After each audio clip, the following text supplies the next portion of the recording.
There's a story behind.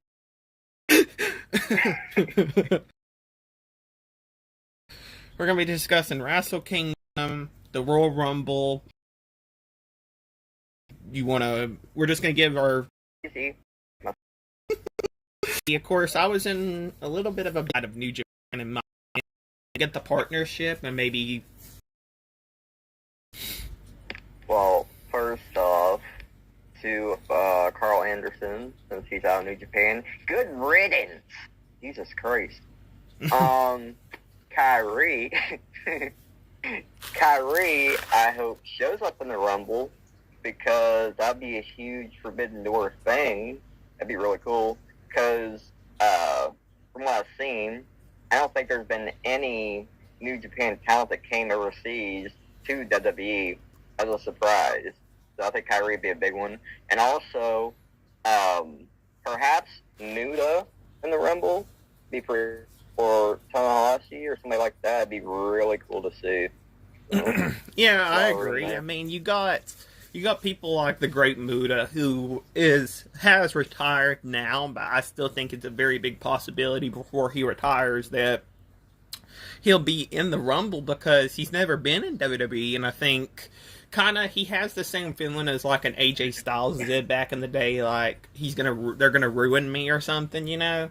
And I think that's just kind of what the Great Muda's vibe was. And hopefully he gets to appear at the Rumble and then he can say he's been in WWE without actually signing a contract. So you guys gotta keep in mind, the characters, like the personas. So, for example, Great Muda might be retired, but Keiji Muto might not be. You know what I'm saying? So he can come over as Keiji and not the Muta persona. So you guys got to keep that in mind as well when you talk about this. Two different personas. One could be retired and the other one could still be going. So you got to keep that in mind. Yeah, the Japanese culture is a little bit different from the actual kind of Western, like, kind of wrestling culture, like our culture. Like, regarding, like, that type of wrestling, I mean, like, you have some of the best matches probably in Japan that probably top all of the Western matches as a whole, potentially.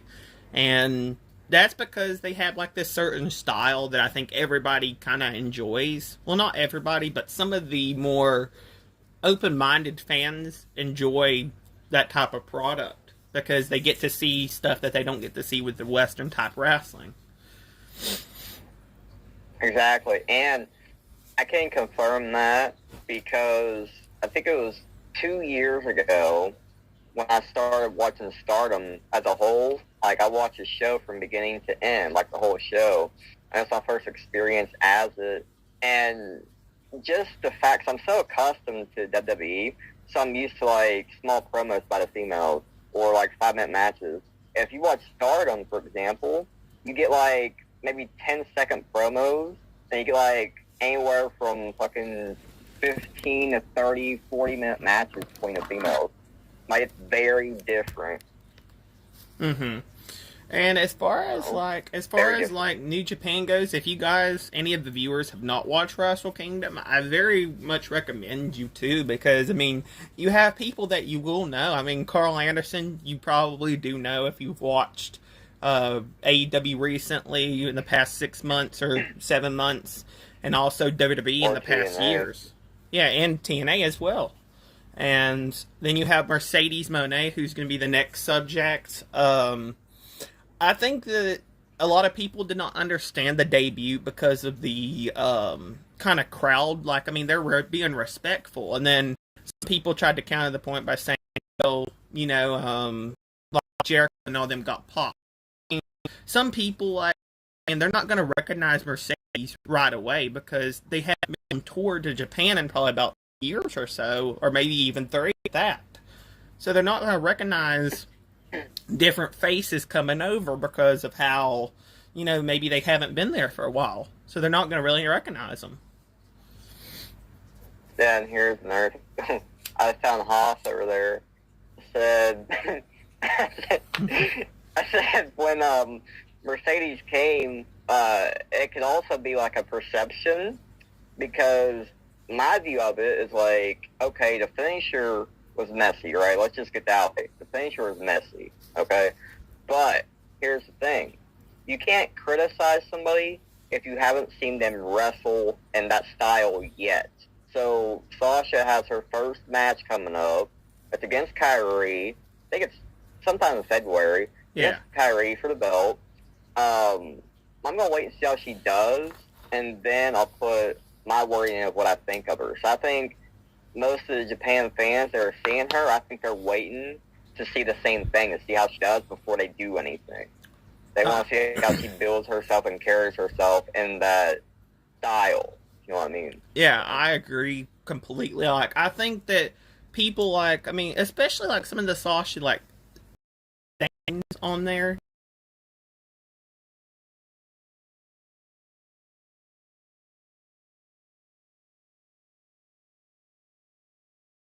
Wrestling, and Mercedes, she's been training with Miko Satomura and a few others to kind of learn maybe some of the stiff strikes and stuff, but she's still got to learn a lot of things about Japan.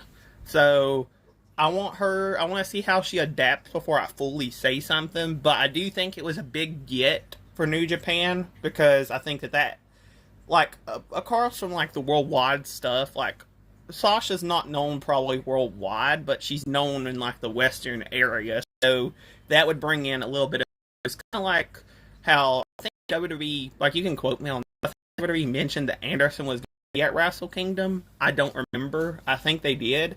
So I think maybe that gave maybe some of the Fed viewers times to maybe go and watch Wrestle Kingdom as well. I don't know though. And you could also counter this, too, by saying, in relation to Sasha being big in Western side, you could also counter this and say, if you guys are familiar with Okada and them, right, because everybody is, but a lot of people, like, for example, like my grandpa and stuff, my grandpa, my dad even, like, people that don't watch YouTube or use social media, they don't know who, like, Tanahashi is, for example, because they don't see outside WWE. Right over here, you just see the media. You know, so that is in contrast to the Sasha thing. It's just, I don't know, it's everybody's first time, you know? Everything's new. So, different cultures, different people. It's different. I mean, I really expect her to get a massive pop because, I mean, again, like that stadium, that arena feels a lot of people. And 9 times out of 10, probably half of them people didn't really know her. But they're going to get to know her. So, like, I don't think that people should be judging the pop just based off of, oh, yeah, she messed up. She's not a big star. Like, I think they should just give it a chance before they...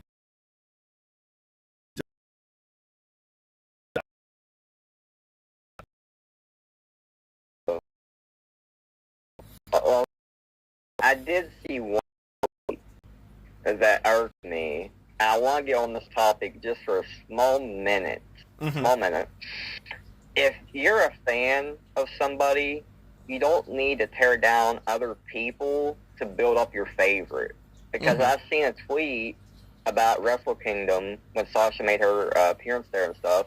And that's one person said, Wrestle Kingdom is trash. Sasha is saving it. And it's like, you're going over and you're trashing that culture because your favorite is like either not getting time or not up yet or pay-per-view don't live up to your standards.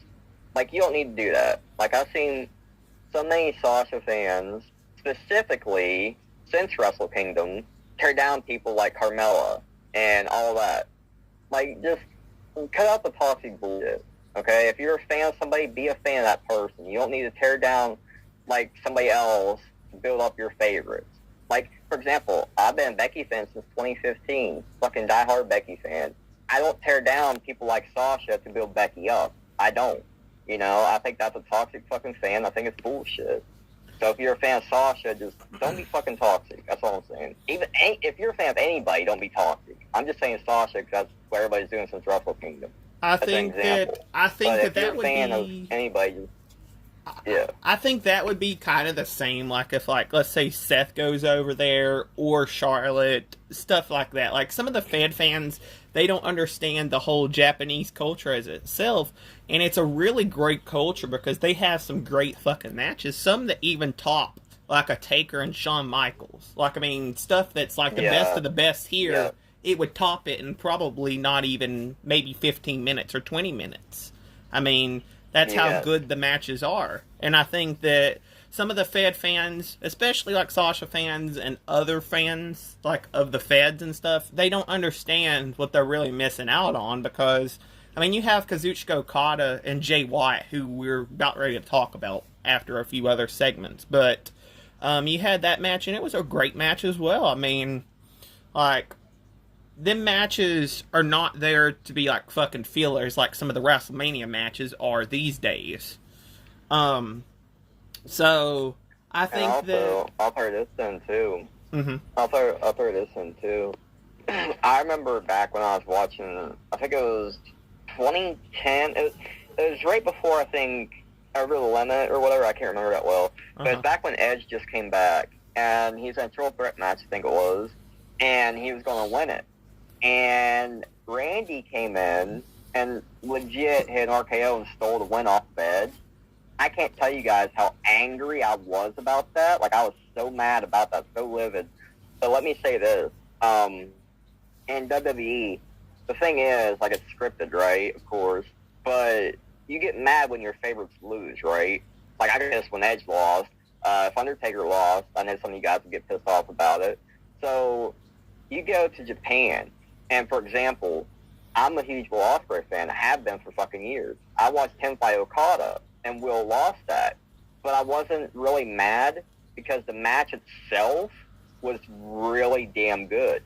And what I'm trying to say is, you might have in WWE your favorite loss, but if you watch New Japan, you'll have more appreciation for the match itself rather than being upset. You know what I mean? I think that'd just be like a minor deflect. I think you'd be more appreciative of the match itself there. So yes, I mean, it's more wrestling based. So I mean, you got like a few matches. Like, I mean, like Taker and Shawn. I'm guarantee you that there was a few people that were mad that Taker beat Shawn and retired him.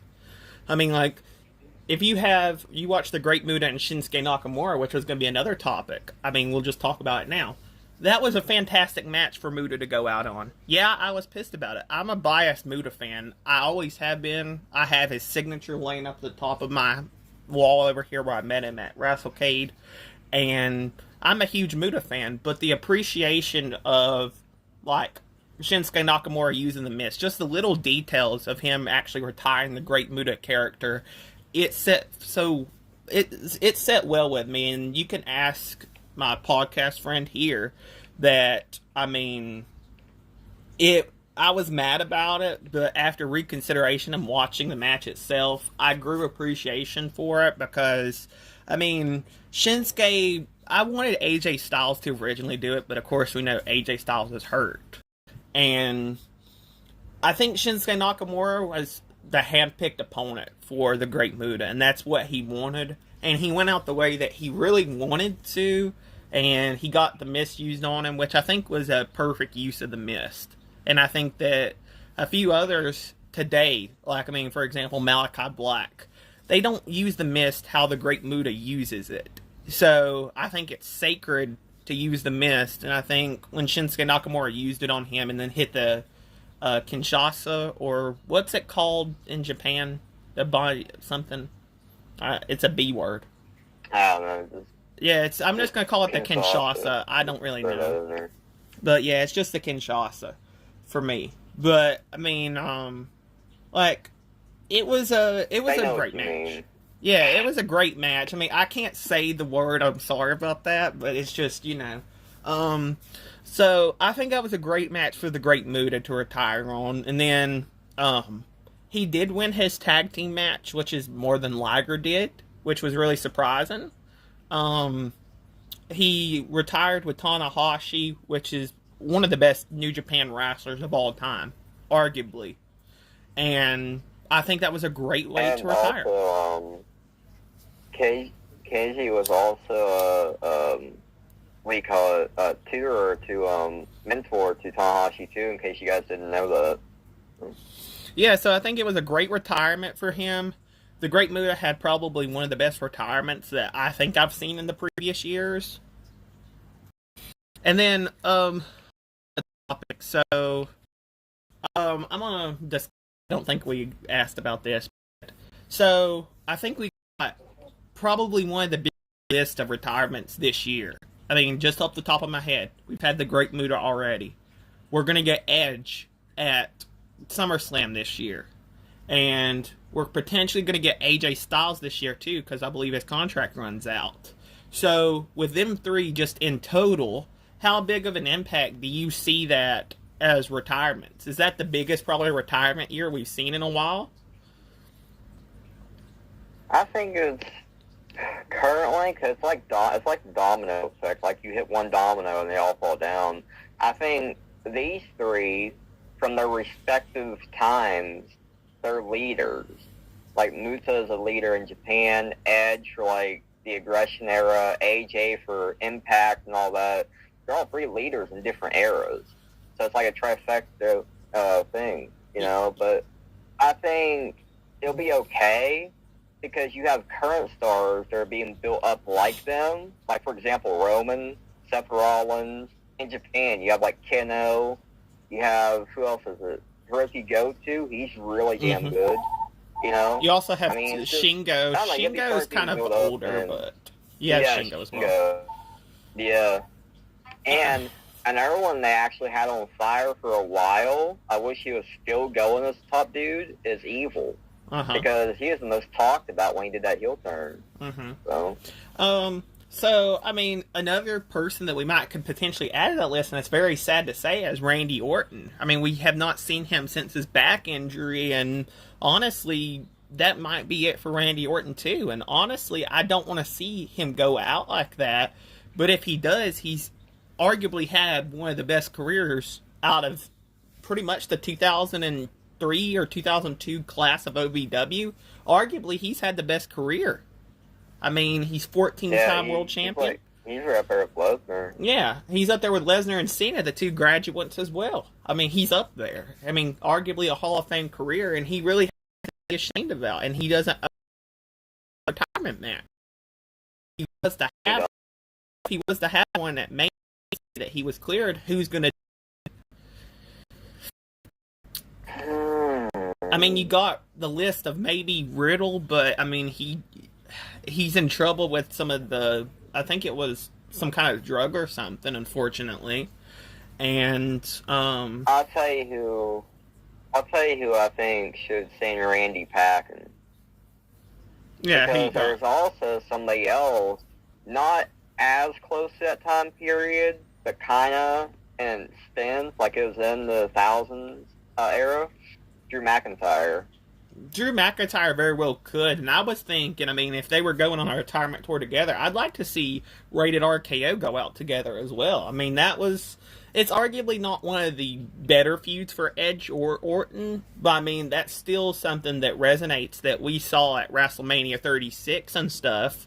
Like, I think we saw them two fight, if I'm not mistaken, and, like, I mean, Yeah, I mean, them two together, like Rated RKO, I'd like to see them go out with one more tag title. I mean, like, I think that would be nice, but I'm not trying to sound too greedy, but I'd like to see Randy Orton at least hold one more world title and Edge too, but I think it's virtually impossible because they have both titles on Roman and they're going to have to separate them somehow at WrestleMania. Somehow.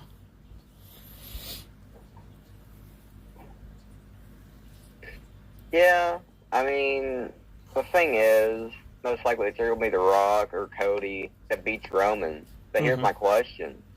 So, after Mania, they always have a big return, right? So, here's my question. If it's The Rock or if it's Cody that wins, who is going to be the big return that's going to challenge them next? I mean, honestly, that could set up the point. Maybe if he's not back by then. I mean, he could be back by the Rumble, for all we know. We don't know. But I mean, Randy could challenge Cody because of the history of Orton and Cody and legacy.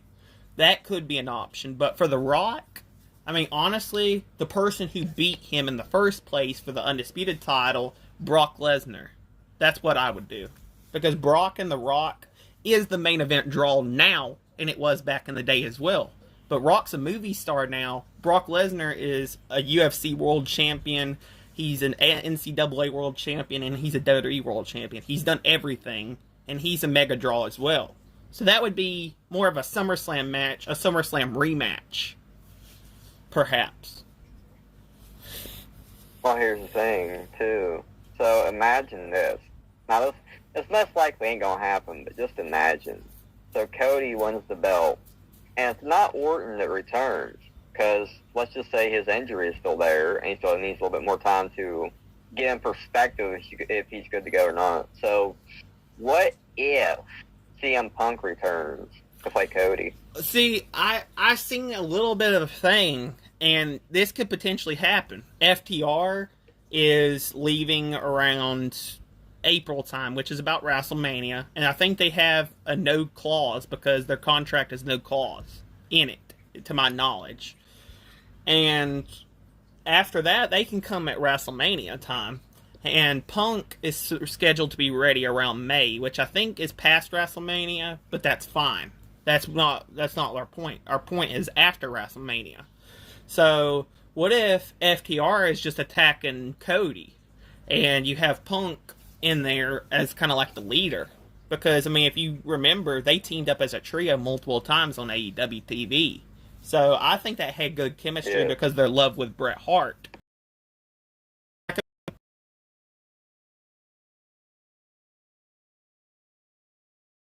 I would love that. But it could be. But is that a thing we could do? Maybe. But yeah, I agree. CM Punk would be a great get for Hunter if he can just put past. I think he said that he was willing to put past a little bit of his like beef with Punk just to sign him, and that shows respect to me, like personally, from Hunter, because he knows CM Punk can draw in money still, and it's 2023. I mean, he can still draw in the bucks. Exactly. But then we got another thing that could be a little bit like, I think I heard this off of Ross app. I'm not sure. But I mean, I can tag you guys in the description down below of some of the links and the sources that we have. But from what I did hear, I mean, Kenny Omega and the Bucks are re-signing to AEW, but the thing is, their EVP things are, I think, getting took away from them. And here's another thing, too, for you guys that don't know. You can also see it if you follow Wrestlekingdom on YouTube. Uh-huh. He also gave some inside detail that WWE is interested in Tama and Tonga Loa, Gorillas of Destiny. So, if they could get them, that would be a major tag team gap right there. Major one. Because as you know, WWE don't really have good tag teams.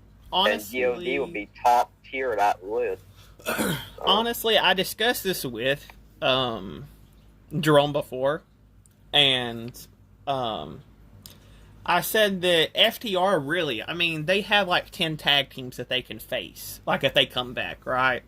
And most of the rest of the ones are rematches. And like, I think 5 of them teams are NXT tag teams that would have to be called up. And that's a bad ordeal for FTR. They really have nothing to do unless they go back down to NXT. And at that time, I see that as a downgrade to them. Kind of like how New Day's doing it currently, and I don't like how New Day's doing it. But with Gorillas of Destiny, they could go to NXT at the first start, but I really don't see the use for that because they're kind of like, in my opinion, on the AJ Styles level of tag teams. So they can pretty much come up to the main roster straight away, if you agree. Do you agree with that? I do agree with that, actually. I think they're very well documented, history and all. I mean, it would kind of be... Here's the thing. Mm-hmm. You could also say the Undisputed Era. You could also say all of them were established as well, but they wanted to rule the company. Because like Adam Cole once said, every company he worked for, he had a belt in, or he wanted to be top tier of that company. So I think GOD's mindset would be they want to be top tier. How do you do that? You win every tag belt in that promotion. So NXT, main roster, there you go. So I think they'd start from bottom and go up. So do you think that they would... Do you think that that includes, like, the Switchblade Jay White going up there, too? Because, I mean, going on to the topic of New Japan...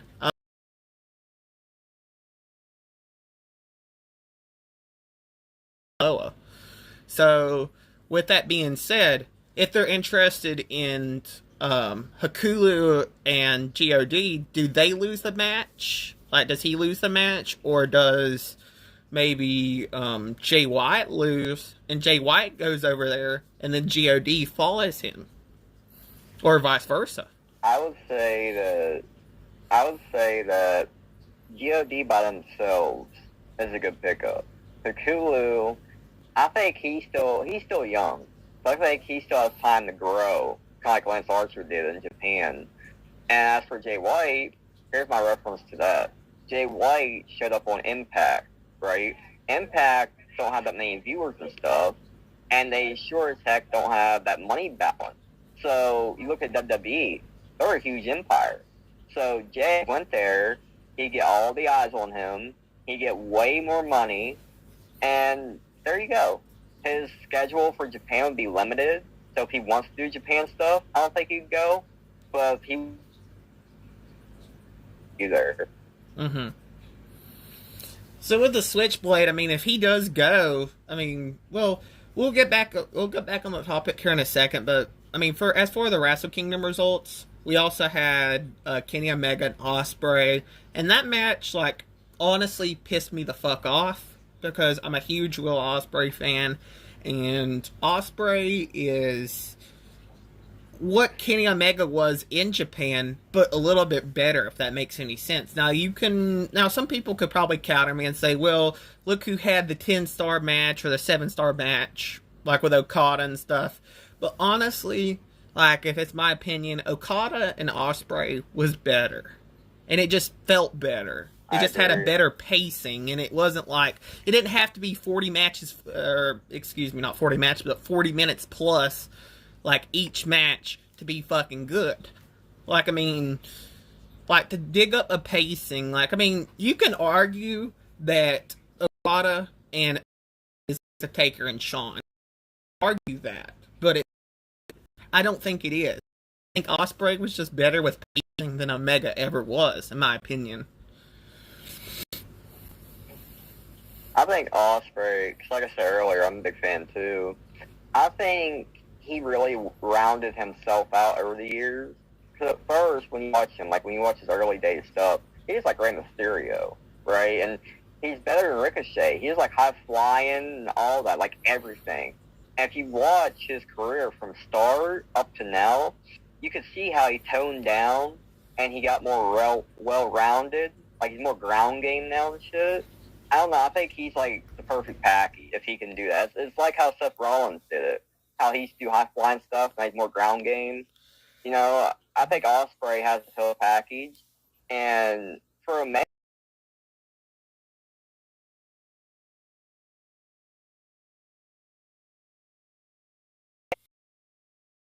like, coming up from to do this. Omega came from a tag division with Ibushi, and he went solo, and now look at him, he's in trios. And Ospreay has the Empire. But still, who threw Japan on their back and carried them? I think the thing that pissed people off is the fact that Omega is on AEW, right?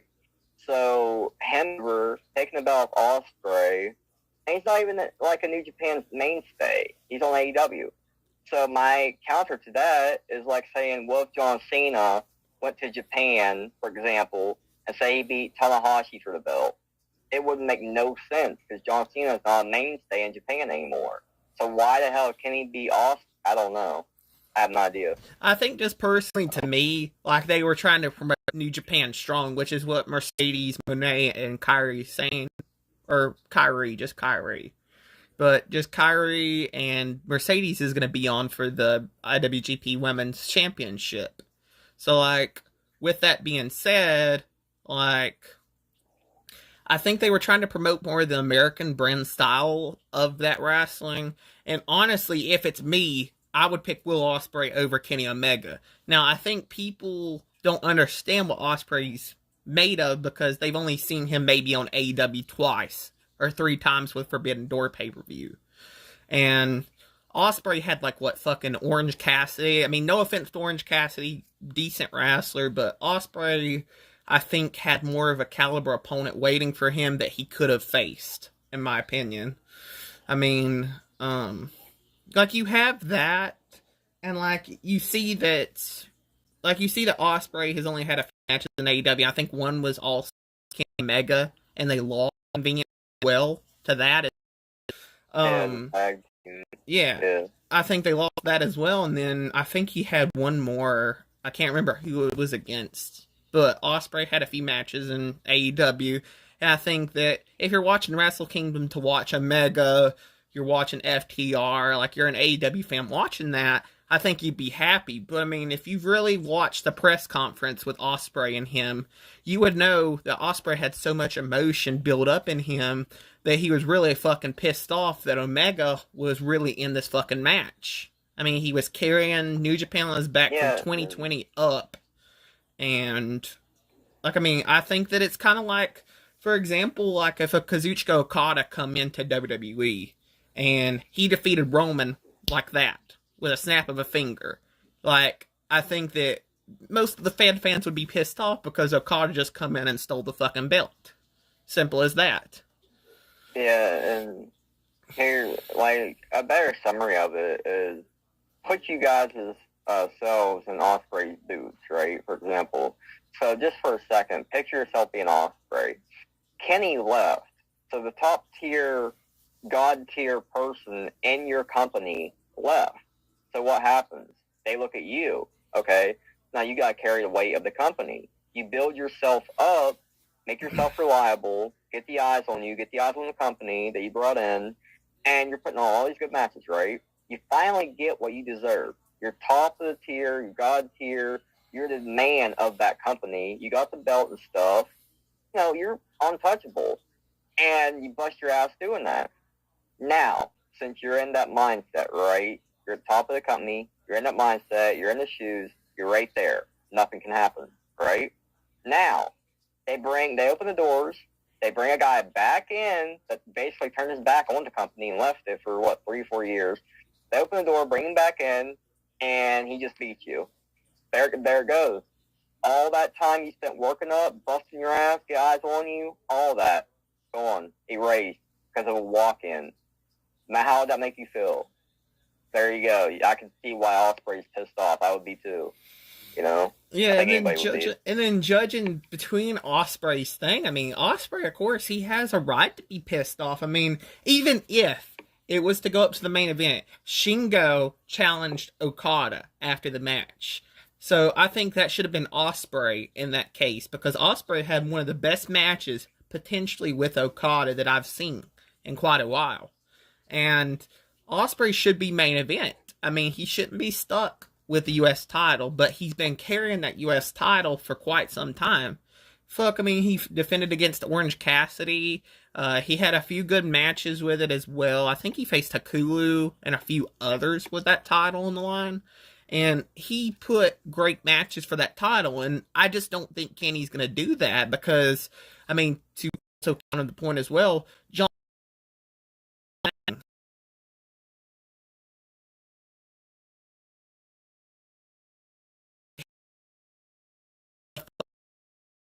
AEW. Whole point. AEW. And he also, here's another thing too. He beat Tana for the belt. To add on to your thing about that, he also beat Tanahashi one-on-one. Mm-hmm. Now, you guys tell me, if you hear this, why did Moxley need to beat Tanahashi? What does that prove? You know, like, I don't prove shit. You know, like, I don't know. Moxley's ego pisses me off. I think that's what it was. And then you have, you have great competitors like Hiroshi Tanahashi, you have Kazuchika Okada, you have Jay White. No. Even in the fucking show. I mean, they have people that they could use more. They could have used half of them. Yeah, they could have used half of them, and they didn't. Oh yeah, I mean, another retirement, like, to go off, based off, I just thought about this. If Adam Cole does retire as well, we don't know what the status of Adam Cole is as well, because we haven't heard from him for about 6 months to 7 months. So, man, if Adam Cole... Here's the thing. I've seen Adam. Adam's doing okay. He's just not medically cleared yet. But he is doing okay. He's playing his games and stuff. It's already confirmed he's doing okay. He's just not physically cleared yet by the doctor. So. See, I don't want another Christian Cage situation to happen. I mean, Christian was forced to retire. I mean, and that was a brief accident, I believe, by Dolph Ziggler it was. And I don't want Adam Cole to have to retire, because I think that Adam Cole has a great career already. 4-time, I think 3 or 4-time Ring of Honor champion. I think it's 3-time.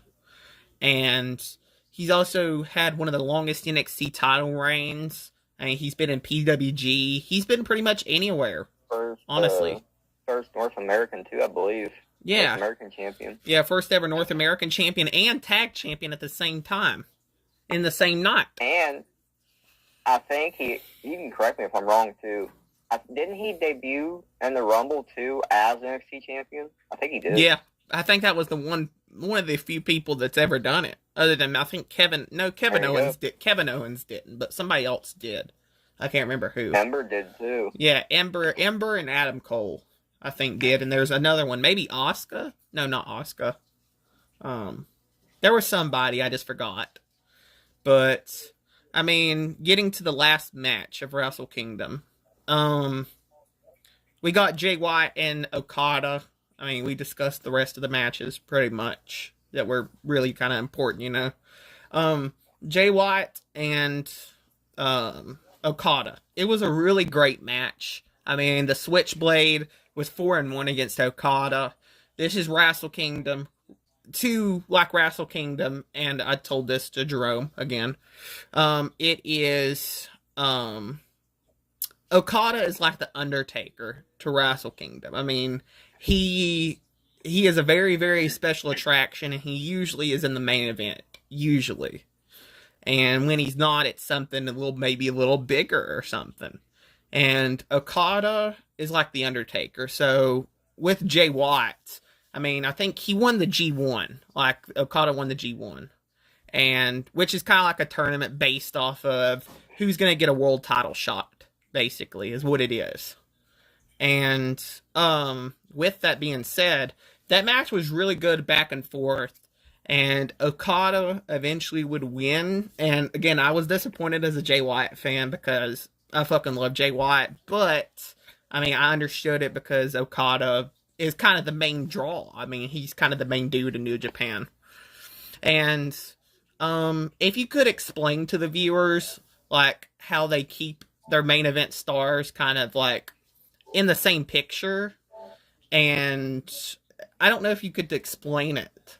I don't know if you could really put it into words, like how they stick with their main eventers for years, and they're actually relevant. Like they keep them relevant. It's to counter it, really, guys. It's like I'll use the Western side for example for this. They kept John Cena in the main event picture for years because he's getting merch sales, had a huge fan base, he's doing charity work and all that. And that was mostly in the United States and stuff, right? So, Japan, you gotta think. If you live in Japan, Okada is your own. Tanahashi is your own.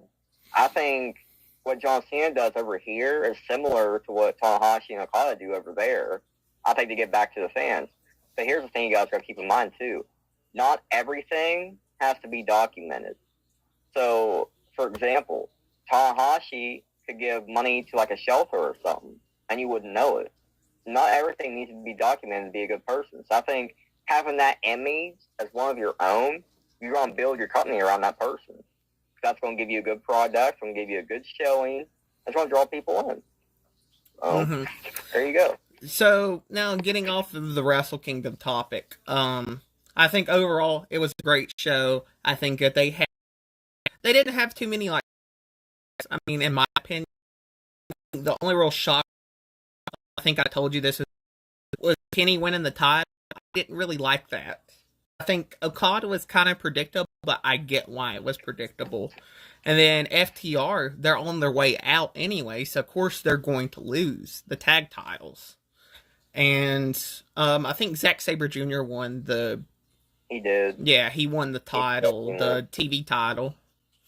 And I don't think there was really any other big results, though you kind of weren't expecting that. Tama Tonga, it was a great moment as a Tama fan for him to win against Anderson, of course. I didn't expect Muto to win his match. I really didn't, because I figured, yeah, it's his retirement match as Muto. And I was like, you know, I don't think he's going to win, but he ended up winning with Tana, so I think that was kind of a little bit surprising.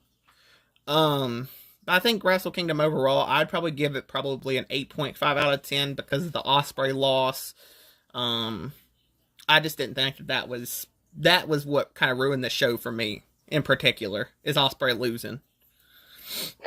And I'll also throw this out for you guys too, because we haven't spoke about her, just her opponents. Tam fought Kyrie. And Kyrie, oh yeah, Tam Nakano was... I mean, I loved that match. I watched the match. It was a really fucking good match. Props to both of them. Here's the thing, too. If you guys...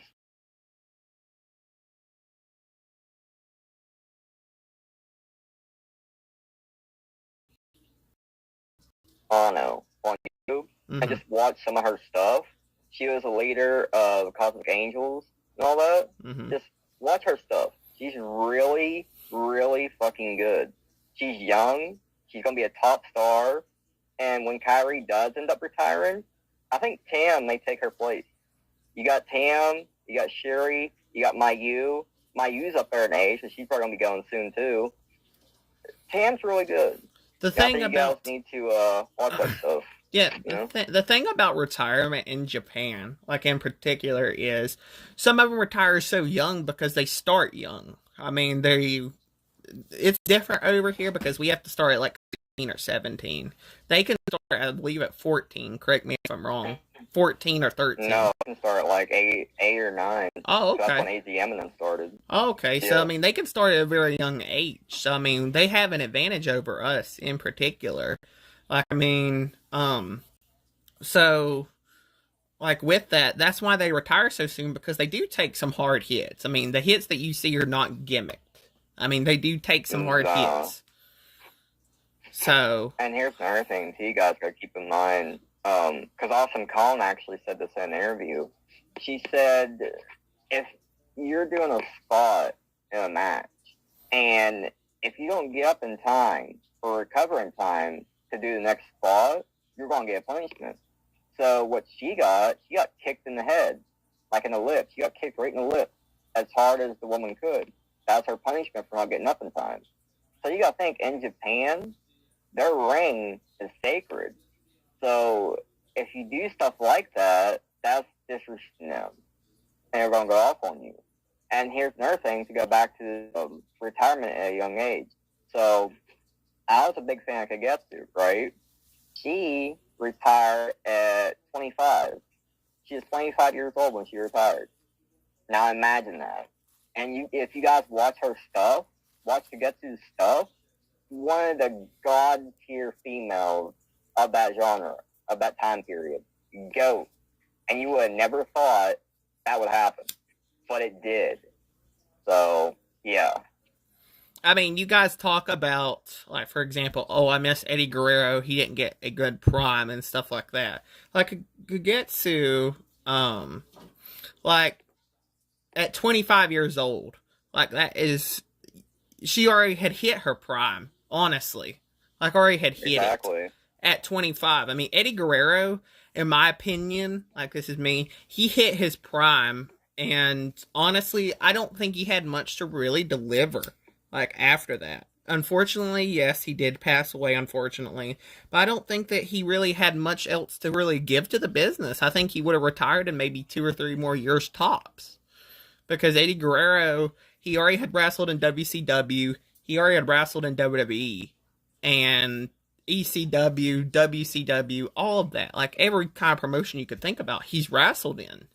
And honestly, I think he hit his prime in WWE, winning the WWE title in 2004, 2003, one of the two. And going into the title in 2005, I think he already hit his prime. And really, I don't see much else that he could have delivered into that product. But, I mean, he was entertainment, honestly. Here's another crazy thing, too. You guys can put this in perception. So, you know, like how, let's just say, Roman, for example, since he's homegrown, let's just say Roman. So, he's been going for what, 12 years now? How long? 12 or 13 years, probably. Okay. And Roman is, I want to say 34, 35, somewhere around that. Mm-hmm. And he's considered a veteran, right? He's a veteran. Yeah, he is. Now, here's the thing, guys. In Japan, and I can confirm this, too, AZM started at a young age, around 8, 9, right? At age 18, she was considered a veteran. Roman, 35, and he's considered a veteran. At 18, she was considered a veteran. There you go, guys. So just There's to your age gap right there. Just to put the difference. Just to put it in perspective, they're more respected for what they do, and like most of the fan base don't go, oh yeah, they don't argue about who's the fucking best wrestler in particular. And that's what I think this fan base, this Western fan base, needs to shut the fuck up about. Like, honestly, like, I mean, regarding, like, for example, who's better, Roman or Seth, there doesn't need to be a debate about it, really. There doesn't need to be a debate of who's better here, who's better there. I think both of them are great in their own rights. But, I mean, if we're talking draw power and everything all around, Roman beats out Seth 100 times out of 10. Because Roman does the merch, he does everything. Like, I mean, he's even been in fucking movies, too. I just think that he outdoes Seth. Yeah. Well, Seth has, too. Well, yeah, I think, yeah, he has. And Seth, as far as in-ring ability goes, Seth fucking, like, I think that he is kind of, like, almost tied with Roman. I mean, Seth just maybe has a little bit of an advantage, but Roman is still fucking fantastic in the ring. Fantastic. But, getting to our next Rumble, okay, so I don't many matches announced for. Probably be another podcast. For the matches that we do have, Kevin Owens and Roman, give Kevin the dead spot here, and I'll tell you why. I mean, you know Kevin's not going to win. The Universal title has actually never changed hands at the Royal Rumble, and that's a fact. It never has. Oh, no. See? Now, here's a brain kicker for you. So, what if Sammy actually helps Kevin win against Roman, and Kevin fights either Rock or Cody at Mania? That could be a big kicker, because I mean, like, I could see Sammy maybe potentially turning. I mean, Sammy has been showing a little bit of kind of tensity towards Roman, and that could potentially happen. Roman caught on to him too. Yeah, Roman called on to him this week on SmackDown and kind of called him out on everything. So, I mean, if you guys are, if it's me, what I would have to do is maybe even Sammy try to cost Roman, but Roman still prevails, and then have an Elimination Chamber match. Have Roman, Sammy, KO, and maybe a Bloodline member, so Solo Sikoa in this case, because Solo Sikoa is pretty good, honestly. He's getting better. And then I would add in, like, this is me. If AJ Styles is healed, I would do AJ Styles as well. And maybe, what do you think? Maybe Finn Balor, because Finn Balor is in a feud with AJ currently. So maybe add Finn in We there. could. And then somebody else, maybe Seth Rollins, if he's okay. Unfortunately, I think Seth is even hurt too. So we don't know the timetable. Yeah. We don't know the His leg. timetable. Yeah, we don't know the time. So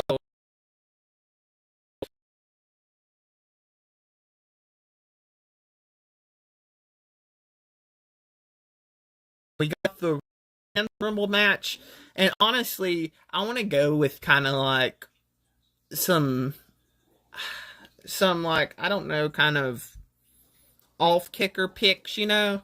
Like, I do think that it's probably going to be The Rock or Cody. Honestly, I think it's going to be one of them two, and it has to be one of them two, because if you're going to set up a Mania match with Roman, it's got to be one of them two.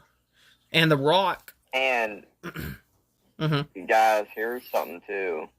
Do you remember back then when Rey Mysterio was the underdog and he actually won the Rumble? Yeah. And he beat Angle and Randy? Yeah. The Mania?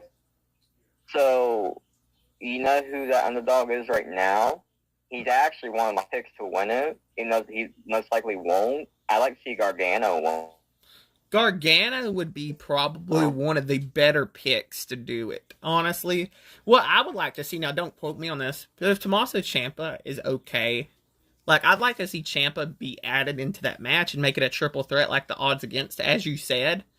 Like, I'd like to see Ciampa, Roman, and Gargano. That would kind of show, in my opinion, a change in the WWE, because 95% of the time, you wouldn't see, like, the kind of indie guys be in the main event of Mania. Like, you would see the more homegrown stars be in there. So, I mean, the only occasion, as you said, was Rey Mysterio, who was kind of, not homegrown, but kind of. And then you had Kurt Angle, who was homegrown, and then Orton, who was, I mean, Orton was homegrown, but Angle, I don't know. Angle could be kind of like, you can consider he come from like the Olympic background, and then he left for a few years and then come back. You know what I'm saying? Like, I mean, you could consider him. Yeah, like, but he was still homegrown in that time, though. Oh, yeah, in the time zone he was. In Japan. I'm trying to think of another instance of where it wasn't like just homegrown talents in the main event, but I'm pretty sure. I don't really know. There's also been, in case you guys will discover your head too, there's also been, in response to you with the indie in the scene, there's also been female indie stars that's been big in the scene carrying WWE, and Becky's actually been one of them. And yeah, awesome. Shinsuke too. Yeah, Shinsuke as well. I mean, that kind of showed a change in Vince's booking at the time, but after the Mania, it didn't. If that makes any sense. So after the Mania happened, but here, that's the sucky part. So what really sucks about the Rumble right now is the fact that even if somebody wins it, they're not guaranteed to win the Mania match, like the big match. And that's actually been shown more recently within the years. Because Asuka lost, Shinsuke lost his. Who else lost it? There's somebody else who lost it. Edge did, and Ronda. Too. It's just been... I hate that fact, because somebody wins the Rumble. It's supposed to be exciting, like you can see. And just recently, lately, I don't know if you noticed this, as of lately, every Rumble, it's just, the winner just keeps losing. I think what you should do. I think what you should do, now this is just my opinion, I think that as of recent, I think you should change it up. Like, the winners of this Rumbles win at Mania. And in particular, like, I mean, not every person needs to win at Mania, because that would be kind of predictable. Like, let's say Jinder Mahal fucking wins the Rumble. Like, that means he would have to win at Mania. I think that, like, for some cases of the Rumble winners, like, I don't think they should win at Mania. But, like, for Asuka and Shinsuke, Ronda, and a few others, yeah, they should have won theirs in particular. But, like, I think Big John Studd is another one who didn't win his match, I think. I'm not too sure, though. But I think there's a few cases. Yeah, but here's the thing too. Like, I agree. Not everybody has to win, but if you notice the pattern in recent years, that's all it's been. Mm-hmm. It's just been the winner losing mainly. It's been more repetitive lately than it has been, which I think really sucks. I think a dream pick to win the Rumble, now this is just theoretically, if Bray Wyatt did not have a match at Mania, I would do that. Like, I would just have The Fiend come out and fuck up everybody. But I don't think it's going to happen. So, I mean, here's how you could do it now. This is just an idea. What if he did kind of like a Mick Foley thing? Like, he come in and, like, with 3 different personas, like the Funhouse one. Like, for one Rumble, I think that should happen. Comes in with the Funhouse, and then comes in with a different one, like maybe the Eater of Worlds, and then comes in with like the Fiend or something. I think that would be cool as shit. Yeah, or what if he pulls the Andre thing? What if somebody comes in dressed as one of the characters, wins the thing, and then hands either the spot or the belt to Bray? Yeah, they could do that, and honestly, I think that could happen with like the Monster Among Men Braun Strowman. He's never won a Rumble except for the Greatest Royal Rumble. That'd be really cool. I think Braun as Huskus. I think they should capitalize on the Wyatt 6. That is just me. I think they should capitalize on the Wyatt 6. Like, as you probably seen on my channel, like, I was trying to build up some kind of thing of the Wyatt 6, because I think that they got a misprecipitation on that, like, of how to really book that. How I would have done it is you have, like, the multiple members, and they're there, but you don't see them every week. So it's kind of like a special thing when you see, like, a Huskus backstage or something appearing, like, when somebody's having a segment. Or, like, Mercy the Buzzard, like, in the, like, scaffolds, like how Sting used to do, just stalking somebody from the thing. Because a buzzard is, like, on... like, you know, like, they fly and shit like that, you know. So maybe Mercy the Buzzard would be stalking. Yeah, like, Mercy the Buzzard would be stalking somebody at the top of the scaffolds or something. And then you got Rambling Rabbit maybe looking down from, like, maybe the stage or something like that, like, kind of under the stage or something. They just show him, like, there's a little tunnel or something, and then you see the rabbit just sitting there. Like, you know, just little details would have been cool for the Wyatt 6. But I kind of guess I understand, because the budget for that probably would have been a lot. Because Bray has a great creative mind that I don't think many others in the company do, to be honest. And also, to go back to the Rumble topic too, so one of my picks to win the titles is Alexa. And let's just say she loses to Bianca, right? So, if you remember, I think it was 2 years ago when she was in the Rumble, and the lighting effect started to happen, but Rhea threw her out before it could happen. What if she loses to Bianca, comes out in the Rumble, and actually goes through with that change in the Rumble, and just takes everybody out? I mean, honestly, I would like that, because I think it'd be a new change to the company that really needs to be, there needs to be something that happens. And honestly, like, for my pick for the Rumble, like, I hate to say, like, just be basic and say, like, Cody and them. I agree with Gargano. He'd be a great pickup for that. I think another decent one would be, like, I mean, they're rebuilding a few others, but don't quote me on this, but, like, I'd like to see somebody, like, you never seen really too many big men win the Rumble. What if the Nigerian Giant won the Rumble? What if Omos went on to face Roman or something? Like, that might sound like a kind of sucky idea to everyone, like, watching or listening to the podcast, but think about it this way. The Nigerian Giant. I mean, nobody has really seen somebody that big since, like, you see, like, the Big Show and people like that. Kali. Yeah, I mean, you see Omos, and you think of like a fucking freak of nature. Like, I mean, he's a freak of nature. And I think that, personally, to me, I think he should break the record for the Rumble eliminations, which I think is held by Roman. Like, if we're not counting the Greatest Royal Rumble as canon.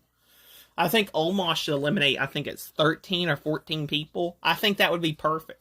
Like, you have a chance to do the 40-man Rumble again, like, in my opinion, because you have so many great stars. And, of course, Ricochet was the first qualifier for, I believe, the Rumble match on SmackDown. For the surprise appearances, who do we really got being in the surprise appearances for the Royal Rumble? See, I said my predictions off the podcast, like off the side. Yeah. I said one of them, I'd like to see the Iconics show up in it, for one.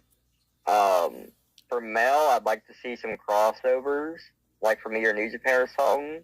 I think Cage would be like an excellent damn choice. I think WWE is last on his agenda, like the last company he don't have a check mark in. So that'd be really cool to see that. Even Okada, Okada would be nice. Just some real, like, you never thought you'd in a million years. Just having that experience would be cool. I think that, well, I think the next episode of the podcast will probably be after the Rumble, if I'm not mistaken, because I don't want to keep doing these all the time. I just want to keep it as a fresh idea for you guys. That way you guys can enjoy the idea. And if you guys like the concept, we'll do it more. But the time frame that I really have, I don't know. Also, here's one more thing, guys, too, while we're on the topic. So surprises in the Rumble, right?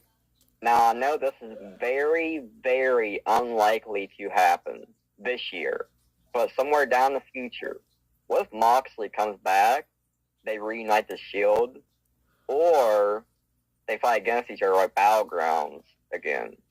You think it's possible? With Moxley, I think he signed a 6-year deal, but I think it is very possible that maybe in the future with Triple H running things, we could get some Forbidden Door appearances. I mean, like, from AEW. It's very, very possible. And with the sale of WWE, which was going to be another topic that we were going to do, but with the sale of the WWE, maybe we could get something to that extent. I mean, maybe, I know Tony Khan does not need to buy that, and I don't think he ever will, because, I mean, he needs to invest his money in something else, in my opinion. But with that being said as well, like, like the dream matches joining WWE, Ambrose, I mean, like the hardcore dude who says fuck you all the time and shit like that. I mean, I think that would be something great to see. And then again, like for the reunions, like the 30-year anniversary of Raw, I think that is coming up very, very soon. You got Billy Gunn could be a part of that with DX. I mean, like, you've got a lot of cool things that can happen with an AEW and WWE crossovers. Like, you could have Roman Reigns in AEW or Seth Rollins in AEW and stuff like that. Like, I think that would be some great crossovers. But for my Rumble predictions... Here's another thing. Speaking of, like, appearances and stuff, this could go two ways. So, what do you guys think about this? You heard earlier about CM Punk. If he came back, it'd be a big pop, right? And you just heard moments ago when I mentioned the Sting. Like, you never see Sting of all people in a million years, let alone Seth Rollins. So, Roman has mega, right? Yeah. So, here's the thing. What if either during the Rumble or after Mania, you hear Kenny Omega's theme to confront Roman? I think that would be a great opportunity for a Forbidden Door appearance. And I think Kenny Omega, we're a year away from seeing maybe potentially MJF in WWE. We're a year away from that, potentially. I think some of the AEW appearances, I think what I would do if I was both Tony Khan and Triple H, I would work together rather than face each other. Because there's so much money in the market for Tony Khan and Triple H to work together. I mean, they're arguably two of the best bookers currently, along with Gedo, I think, of New Japan, right? Gaido, yeah. Gaido, okay. Yeah. But yeah, I mean, like, you have them three working together, and possibly AML, or not AML Wrestling, excuse me, that was my, but, MLW on and potentially even the NBA working with him as well. But going, you also got I can't remember his name, but if it does happen for the female side, you also have Stardom too. Mm-hmm. And the reason I said like New Japan is I think they're tying in with Stardom with the women's division. Like I think so, but with that being said, they showcased a few matches on Wrestle Kingdom. That's about it. Other than that, Stardom on its own, like its own solo promotion, I guess you could say. So with that being said as well, like for the Rumble predictions for me, I think Muto is one that needs to happen. I think he needs to be in WWE just one time, like how Liger was. Like I think that you don't count WCW because that's not a promotion that WWE owns it, but that's not a promotion that he was actually in that WWE like counted at the time. You know what I'm saying? So I think Muto this year should go into the Hall of Fame. Like I think they should put him in the Rumble and then go into the Hall of Fame. I think you could do an All Japan class. You could even do an All Japan class. I mean, you could have Liger be the headliner, or potentially Muta be the headliner. And who would all go into it though? Besides them two, I think Bull Nakano is not in the Hall of Fame. I don't know. I don't know if she is or not. Akira could be in there as well. Like, I mean, she was in WCW as well, and you could put in the Japanese Buzzsaw Tajiri as the mid-carder, because he was one of the best mid-carders that they did have. You could throw Miko in there too, Miko Satomura. Yeah, you could throw in Miko Satomura. You could also throw in Taka Michinoku. You could also throw in Taka Michinoku. True. And you could also throw in like if we're talking like based off of their Japan performances, like non-Japan, like a Gaijin, throw in Bam Bam Bigelow. He competed in Japan as well. So I mean, you could throw in some people that are maybe Gaijins that people do know. I mean, even Umaga, the Samoan Bulldozer, he wrestled in Japan, but it wasn't under the Umaga character, so I don't know if they would count that. I mean, you could have an all-Japan class. Her Angle was in Japan too, but he wasn't inducted for that, though. Yeah, I mean, you could do, like, Brock Lesnar in New Japan as well. I mean, he was in New Japan as well. True. But I think if you're doing an all-Japan class, like, you would have Muta, you would have Akira, you would have Bull, you would have Liger, who is not inducted yet because of that COVID. Sure. Yeah, Miko. You could also have Tajiri. I think Batista goes in this year. Like, he didn't get to go in the previous time, but I think he goes in this year because of the Hall of Fame. Huh? I think he done wrestling. I think he's done wrestling after this year. I think that he will have a WrestleMania match. I really do. Like, just one. And I think... Hey, maybe he could be in the Rumble. There you go. Potentially. And honestly, like, I do think that what I would do now, don't quote me on this, it might be a waste of time. Like, because I don't think many people want to see it. But what if John Cena and Batista face off for one more time? At Mania? Yeah. Rumble? Yeah, because, I mean, Mania, you have WrestleMania Hollywood. It has it wrote on it. So, I mean, The Rock is bound to make an appearance. If he doesn't have a match, he's bound to make an appearance, in my opinion. If he doesn't have a match.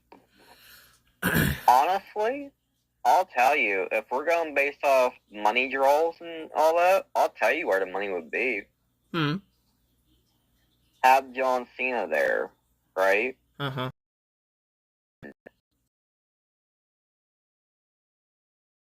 This might actually be decent. Like, Brock Lesnar and Batista have clashed in a different promotion, I believe in OVW. But they've never clashed one-on-one in a WWE standpoint. So why not have Batista, Brock Lesnar, one-on-one main event? Not a main event of Mania, but pretty close to main event. Because, I mean, them two, you have 2 nights of that show. So why not do Batista and Lesnar? I think that'd be great because you're taking off of the Lashley feud, which I think could potentially end the Rumble, which would be a little bit better than doing that at Mania. I think that you're giving a match that's fresh. You know what I'm saying?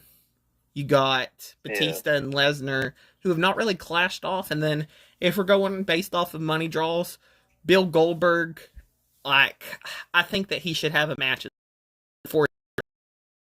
I don't like Goldberg, what happened with The Fiend, but I can accept that Goldberg is something that somebody wants to see because, like, that's their childhood in WCW and the Ruthless Aggression era for my sake. But for Goldberg, I don't really know other than, like, I mean, for example, like you said, Logan Paul and Cena, but Cena and Goldberg have never faced off. So maybe them two icons clashing off. I don't think Miz did either. Miz and Goldberg. No, I don't think that ever happened, and that would be a pretty decent, like, that'd be a pretty decent encounter. Like, you could hear, like, talking shit about Goldberg or something.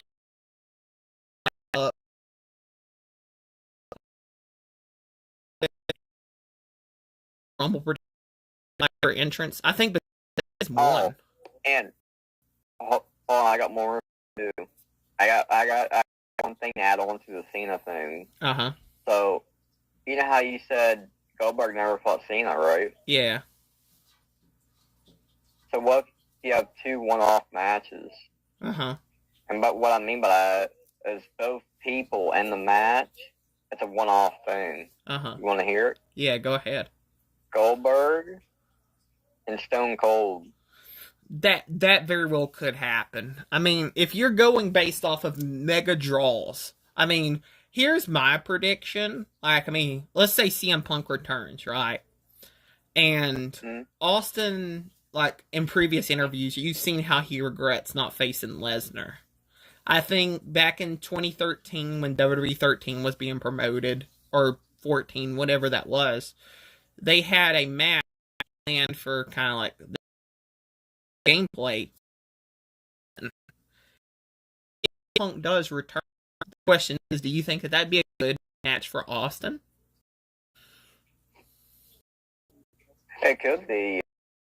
I mean, it'd be the voice of the voiceless who is straight edge versus the kind of SOB who could beat your ass anytime. In my opinion, that would be a great match. And then Goldberg and Austin would be good. I would just be scared for Austin because of the fact that Goldberg, after accidentally almost dropping Taker on his neck with, I think it was the jackhammer, I would just be scared for Austin's safety. But with Punk, I think Punk would take care of him. But I mean, for Goldberg, the thing too, like, Taker has height and weight to his thing. Austin don't. Yeah. And if you remember how Goldberg lifted up Drew and hit it perfectly, I think Austin would take it well if he got it done to him. Do you think, like, I mean, just to like go back on our predictions, like, do you think for the Rumble, like, is there a chance we see the Animal Batista, we see Brock, like, to set up that Mania match potentially, and then we see maybe even John Cena, like, in the Rumble? Could this be one of the best Rumbles of the year, or maybe even of all time, if they have so many mega draws in one match? First off, I don't think you'll see Brock in it. Batista and Cena maybe. Batista you might. But I think this is going to be a big Rumble just because this could be a Forbidden Door Rumble. That's why I think that. That's why I think it could be big. I think that you'll probably see Batista. I mean, if not, where do you build up a potential match between Lesnar and Batista? Do you build it up in the Rumble match, or do you build it up outside of the Rumble match? You could have him. It depends. I mean, you can Lesnar fucking. I don't even know. Like, for the Viking Raiders, for their battle, they had interruption off screen. Like when SmackDown went off the air, they attacked the people and set up a feud.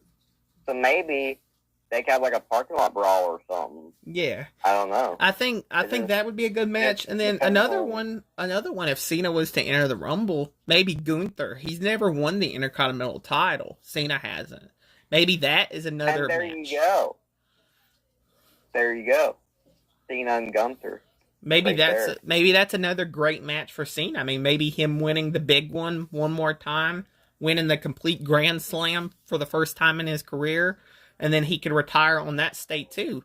But I mean, getting back to the point, like I mean, you have Muta, Edge, and all of them retiring at the same time. That would just feel like a blow or something to my heart. Here's another thing too. To go back to your Punk and Stone Cold reference, like a little tease. Mm-hmm. There's another tease too that happened that we never had a match of, and that tease actually happened at WrestleMania. You remember which one? Which Mania was it? The one with Cena and Miz. Cena and Miz. You remember? Cena and Miz. You remember? No, I don't. The Rock and the Miz, because the Rock costume. Oh, well, I mean, that has potential. If you're going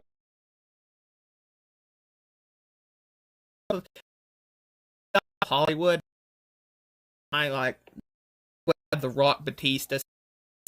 Maybe even an appearance. I know that isn't good, so I don't expect him to wrestle. I really don't. You'll probably have an appearance from the Phenom as well. The Undertaker will probably have an appearance. I think that this is going to be one of the biggest manias of all time, potentially, if it lives up to the hype. That is. I mean, I think you'll see Trish Stratus. Yeah, I think what I would do is, like, for the surprises, I think Batista is a great one. I think that you wouldn't expect the Animal to appear at the Rumble. I think that Brock, I think I would place him in that match just particularly to say, hey, I want back at Roman, but maybe he gets eliminated by the Animal, and then he eliminates, like Batista eliminates Lesnar, but Lesnar pulls him over the rope, kind of like Hogan did to, I think it was Psycho Sid, I think, if I'm correct. Like, I would have him pull over the rope and just start beating his ass and just let him brawl to the back. Like, kind of setting up a feud there. And then you got Cena and Gunther, who Cena could eliminate Gunther, or Gunther could eliminate Cena. One of the two. That could set up a Mania match. Yeah, Imperium could help eliminate Cena. Yeah. And then, as far as, like, Goldberg and Austin, I don't see either of them being in the Rumble. Because I think that you can set that up without a Rumble appearance. But, like, I think Cody Rhodes... Austin being in the Rumble would be pretty hype. Yeah, I think if you're going off of reactions, I think absolutely. And it's in Texas as well, if I'm not mistaken, the Rumble is. So, Stone Cold Steve Austin or Shawn Booker T. Yeah, or Shawn Michaels. Yeah. And I would bump this up to 40-man Rumble if I'm... Shame.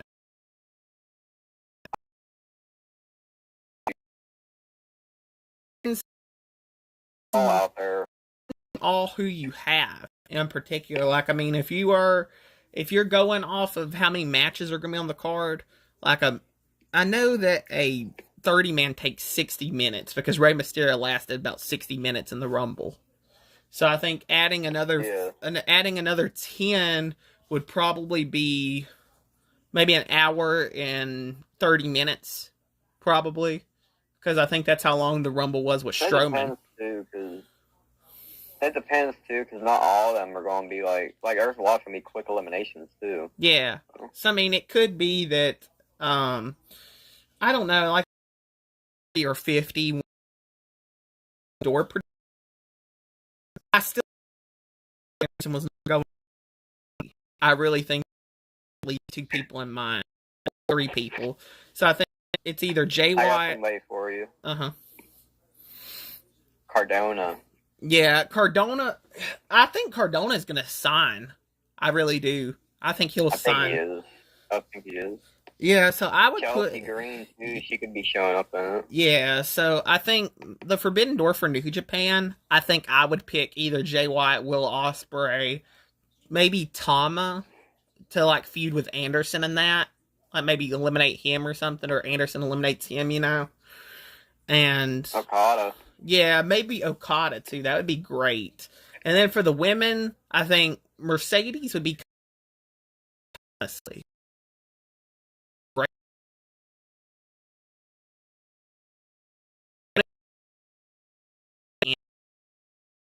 Eliminates for like kind of be overshadowing her or something, you know? I think that would be pretty decent. Yeah, that'd be nice. I think that'd be pretty decent. I just don't think Mercedes. Huh? Britt Baker. Yeah, if AEW will allow it, that changes the whole perspective of everything. Like, I mean, that means Moxley, MJF, Samoa Joe, all of them can enter the Rumble. That would be fucking fantastic. Honestly. It would be. But for like the females, honestly, I see Chelsea Green being kind of a surprise, as you said, because Cardona's probably going to be one. I mean, Chelsea Green is a big kind of what if, because she shattered her wrist 2 or 3 times, I think, in NXT and the main roster. So I don't know what I would do necessarily if it was to come to signing her. I don't know if I would do it. I think I would just have her be a surprise appearance. I'm also going to throw out and say Deonna, too. Yeah, I think Deonna Purrazzo, I think that her contract ends this month, actually. So I think she's a good appearance. And I think you'll also see probably Mickie James, which you already seen that last year. But I think that they don't really have many female surprises they can do until this year with the New Japan thing. So now I think that changes the game. And you can have like a Utami or like Konami, just people from Stardom that you wouldn't get to see under the Vince era. So I like to see Mayu come out in it and confront Io, since Io took Mayu underneath her belt when she was in Stardom. I think that'd be pretty cool. Like I think you can do a lot of good options with like the Rumble. I got something too. It just came to mind. So one of my predictions. You know what? What if Kana makes her appearance in the Rumble? Very possible.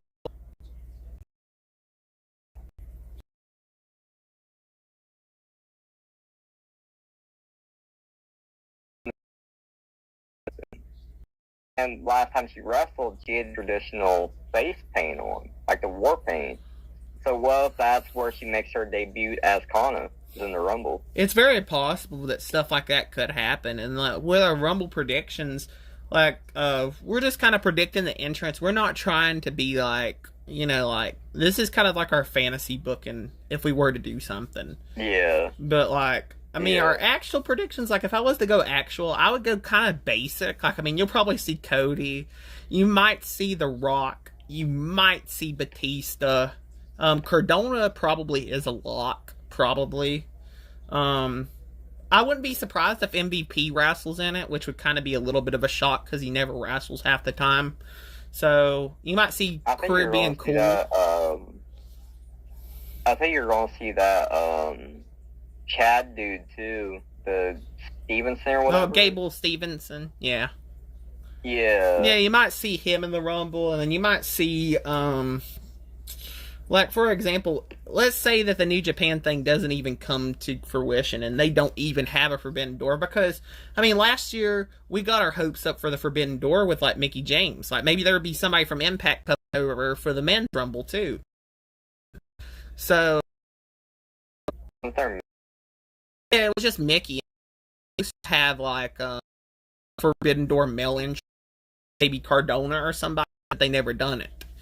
So, well, here's the thing: Triple H is in charge now, so the whole landscape changed. Yeah, I think the whole landscape has changed as a whole. I don't disagree with that. I think that Triple H has single-handedly changed the product. I can admit that as a fan of WWE. Exactly. I think he has changed it dramatically, and it bumps it up to you don't have high expectations, but you have some expectations now. You're yeah, I can watch Raw now without it kind of being maybe a disappointment. Yeah. Like, yeah, because I can confirm that, because I actually dropped out watching wrestling last year. I think it was around March I dropped out watching that, and that's still when Vince is going. And then I would tune in, there's the clip. Then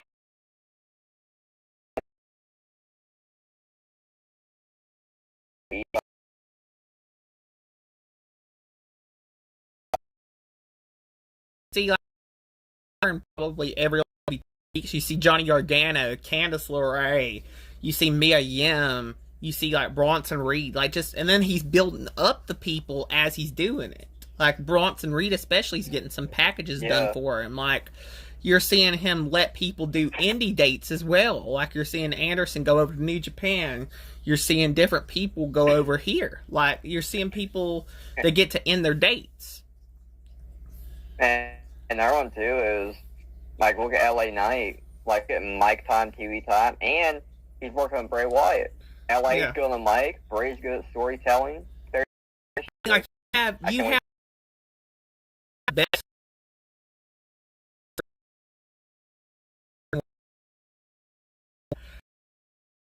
I think it's going to be good. I mean, I think that you have great potential with LA Knight, who is probably, like, I mean, in my opinion, one of the best heels, because you don't hear him getting many cheers, in my opinion.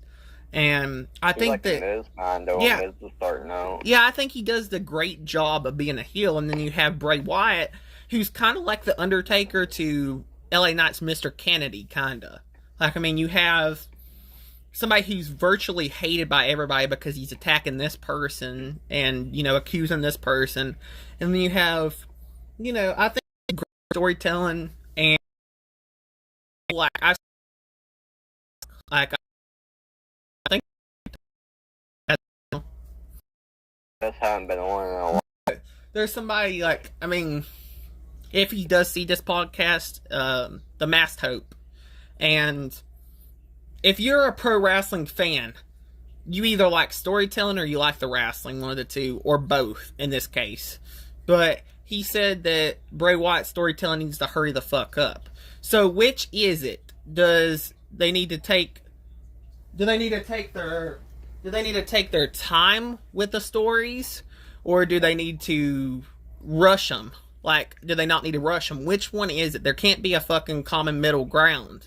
Like, Bray Wyatt's doing great with his storytelling and everything, in my opinion.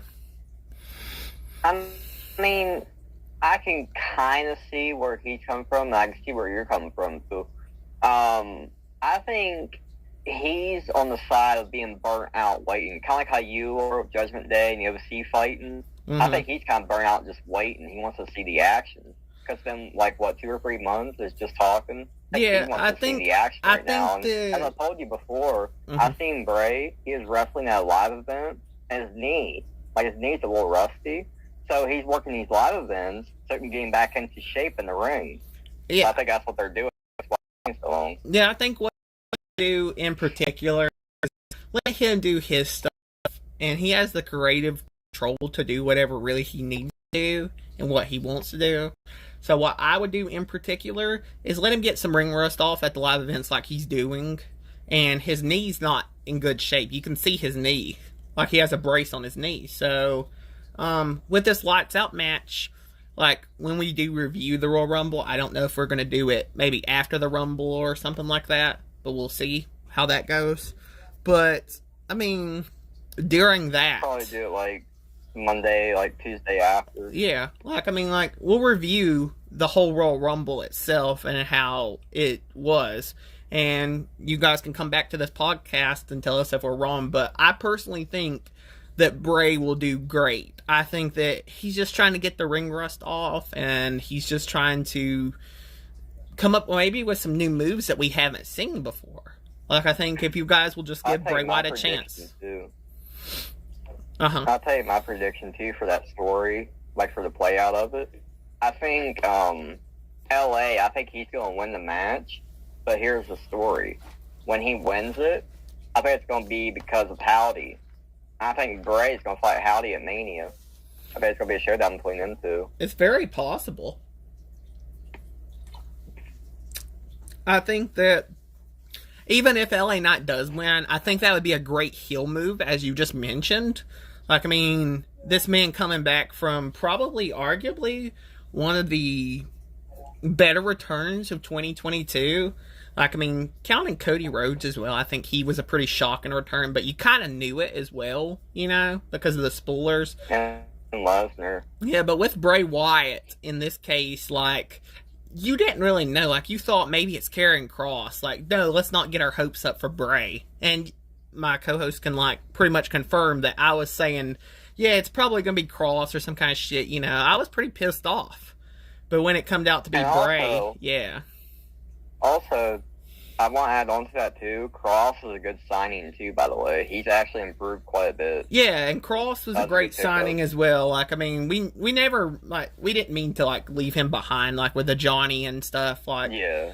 I was just mainly mentioning Raw signings. I didn't even mention, like, Hit Row was a pretty decent signing. I mean, it just filled up a little bit of gap in the tag division.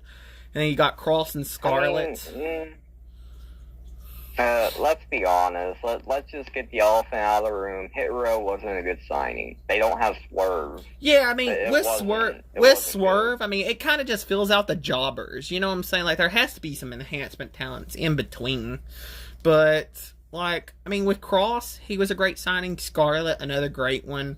For SmackDown, of course, Bray was probably the best signing, probably out of that bunch, other than Braun as well. Braun signed back. And also, too, I want to add on to this, because like I said earlier, I was watching WrestleMania, because where I get, like, all my news from and shit, and updates. And he was saying Scarlett works better outside the ring than she does in the ring.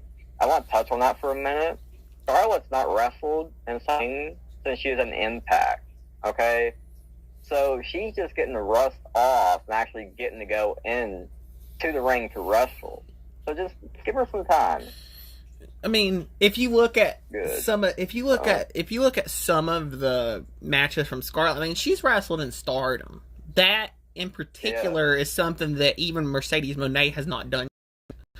And to judge some ring about 3 or 4.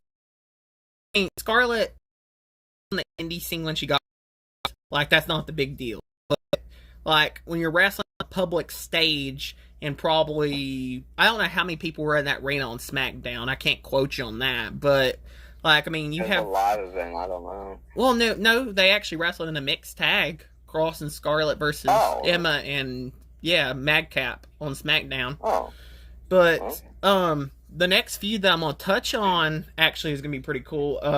Rey Mysterio and Kross has started a feud on SmackDown, and I'm kind of interested and intrigued by this. Is this gonna be Rey Mysterio's last run too in 2023? No, actually, I don't think it will, because I think Ray's sign-off for his career is going to be when he fights Dominic. I think that match is going to happen soon. Do you think it's going to happen at Mania? Do you think it's going to Mania? A Mania showdown between Dominic and Ray? It possibly could, yeah. Because then you have let's see, Karrion Kross and them at the Rumble. That was the build-up probably to the Rumble, like Kross and Ray. And let's say Kross wins, maybe with a Dominic interference. What do you think? Well, either that, or Dominic could pull a Shawn Michaels. If Ray is in the Elimination Chamber, Dominic could come up through and intercept himself into it and cost Ray the match in there, like Shawn did The Undertaker, and set it up for Mania right there. I kind of like that as well. And, like, in particular, like, if you give... Dominic has kind of improved. I'm not going to lie. I'm not going to sit here and lie. I mean, he has improved in the ring from that little, punk-ass bitch with like, I mean, kind of improved. And that kind of pains me to say. This version...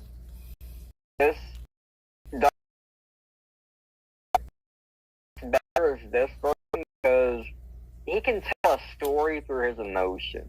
And what I mean by that is how Asuka misted him, and even through the live events, he kept the shades on and stuff, like he's blind. He stayed in character. So I think he's really, just finding the footing for that. Like he's found his footing underneath Damien and Finn. Yeah, and you can tell. You can even ask my co-host here. I mean, he can confirm it right now. I was one of the biggest Dominic haters probably of all time, and like since he's been in Judgment Day, I've seen his improvements, and I can admit I was wrong. I mean, Dominic has very much improved. I tried telling him too, because once Dominic joined underneath Finn Balor, I was a fan of him. I thought it was cool, and my friend over here, he could tell you, I kept fucking around with him. I told him that he would like Dominic one day because of the storytelling, and what happened. Yeah, Dominic's he's done pretty good. The only thing I didn't like is the kind of Edge feud, which I understand why all that happened. But like with the Ray storytelling, I like it. Just when he was facing Edge in particular, I didn't like that. I didn't think that he should be in the ring with Edge in particular. Yeah. But I mean, another thing is too, I'm also a really big fan of this dude. But he has not got a push since solo-wise, or even tag team, I guess you could say. Damien. Yeah, Damien I would Priest. like to see Damien get something this year. I don't care if it's tag team or not. I'd like to see him get something. He's really fucking good. In particular, though, going back on our dream matches for Mania, what if we see a rematch from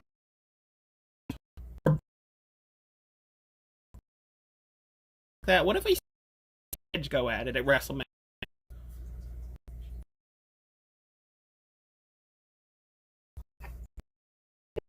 Their first encounter, Edge damn near beat him.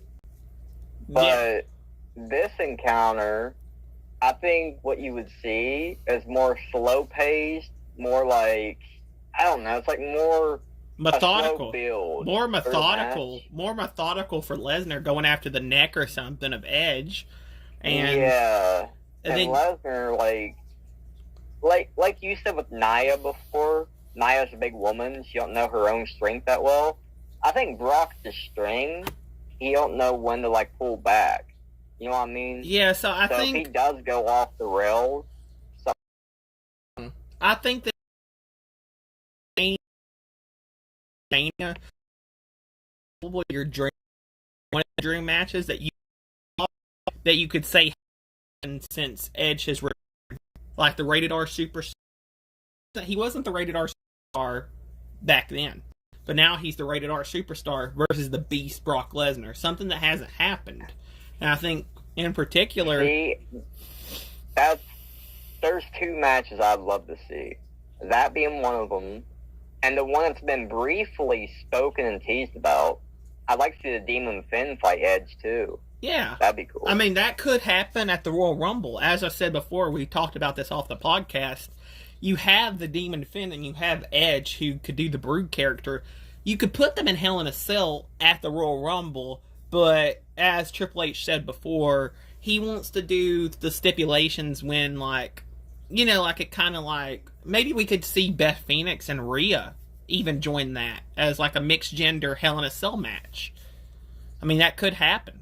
To be honest, I'd like to see Rhea and Beth do solo against each other, not mixed tag. Do you think that they could do that though at the Rumble? It could potentially happen. I think Beth and Rhea, would be a Mania match. I see what they could do. Now, Rhea, she's like a modern day China right now. She has the strength, the structure to build. I think that'd be a Mania match. See, previously, I think that Beth was the modern day China, and now you go up to Rhea being that. So maybe it would be a passing of the torch of sorts of that.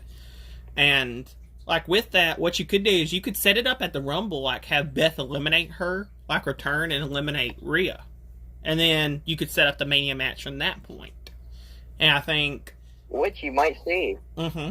Because in that Mountain Dew promo thing, I already told my friend this off the podcast too. If you look at the silhouette in that Mountain Dew thing, that's Edge. You can tell by the haircut and the trench coat. Promo.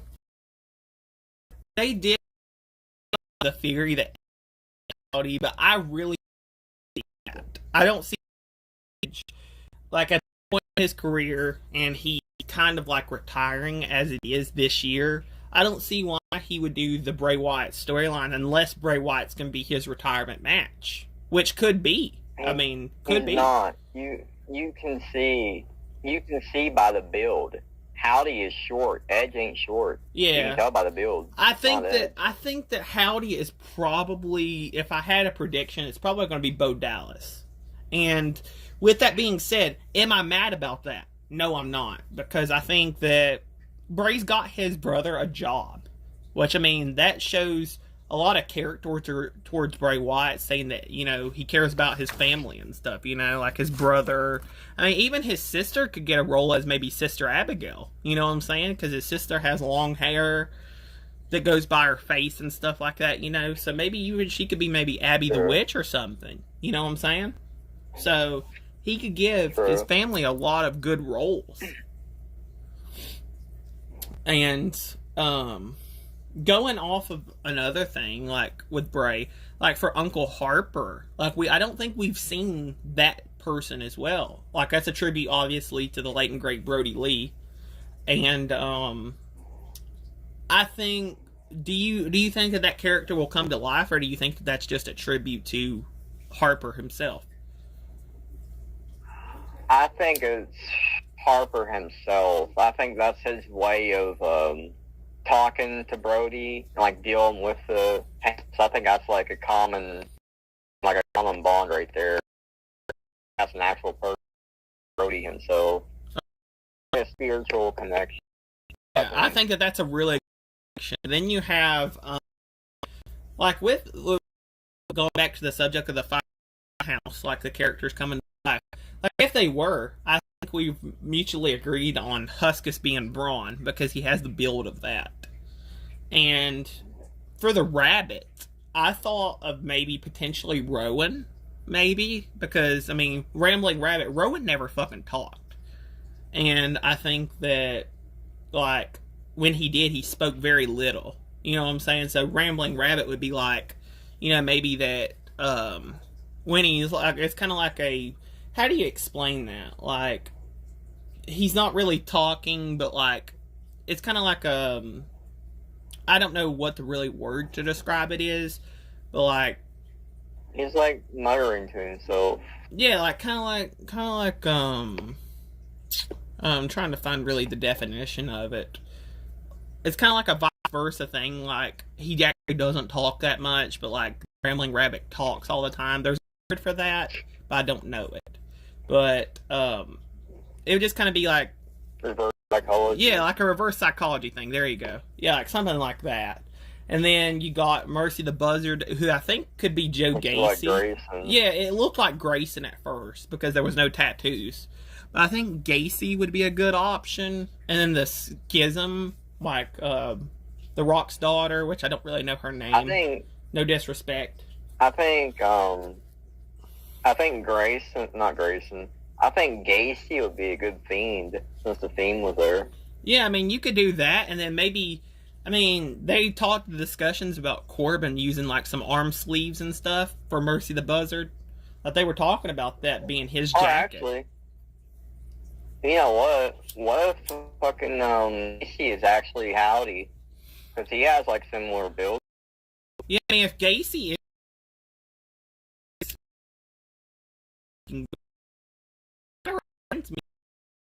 world's Bray. You know what I'm saying?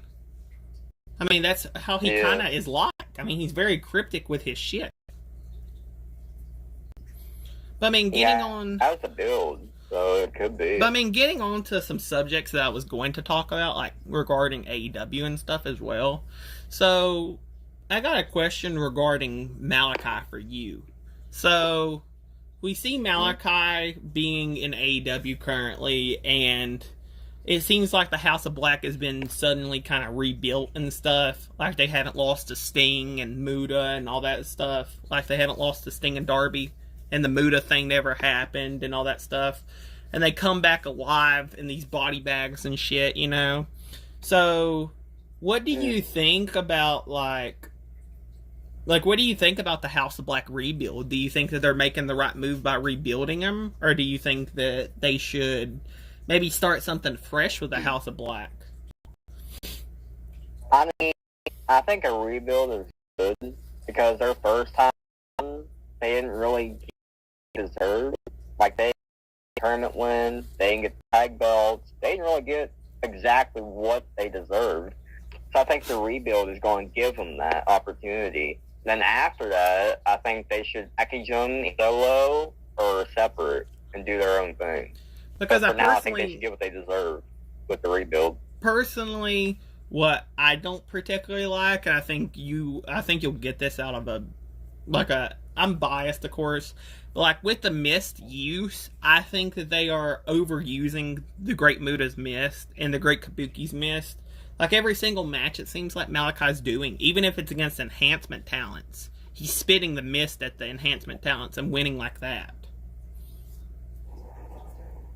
I mean, it could be, but in a way, it could also be like Malachi, like being heel and shit. It could also be his way of showing disrespect. Like, he don't give a crap. He'll spit it here, he'll spit it there. He don't care. Do you think? I think it could be that way too. Do you think that? I mean, like I was talking to somebody else about this.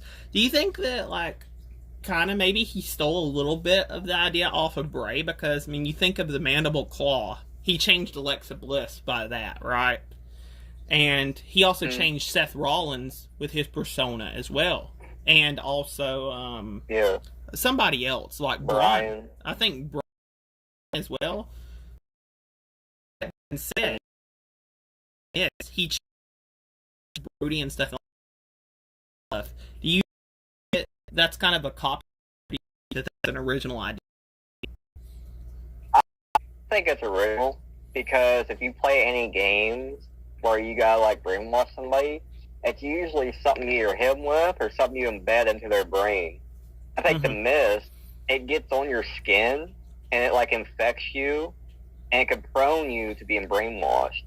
So I think it's original in his case. Because other than that, like, what tactic would you use to get into somebody's head?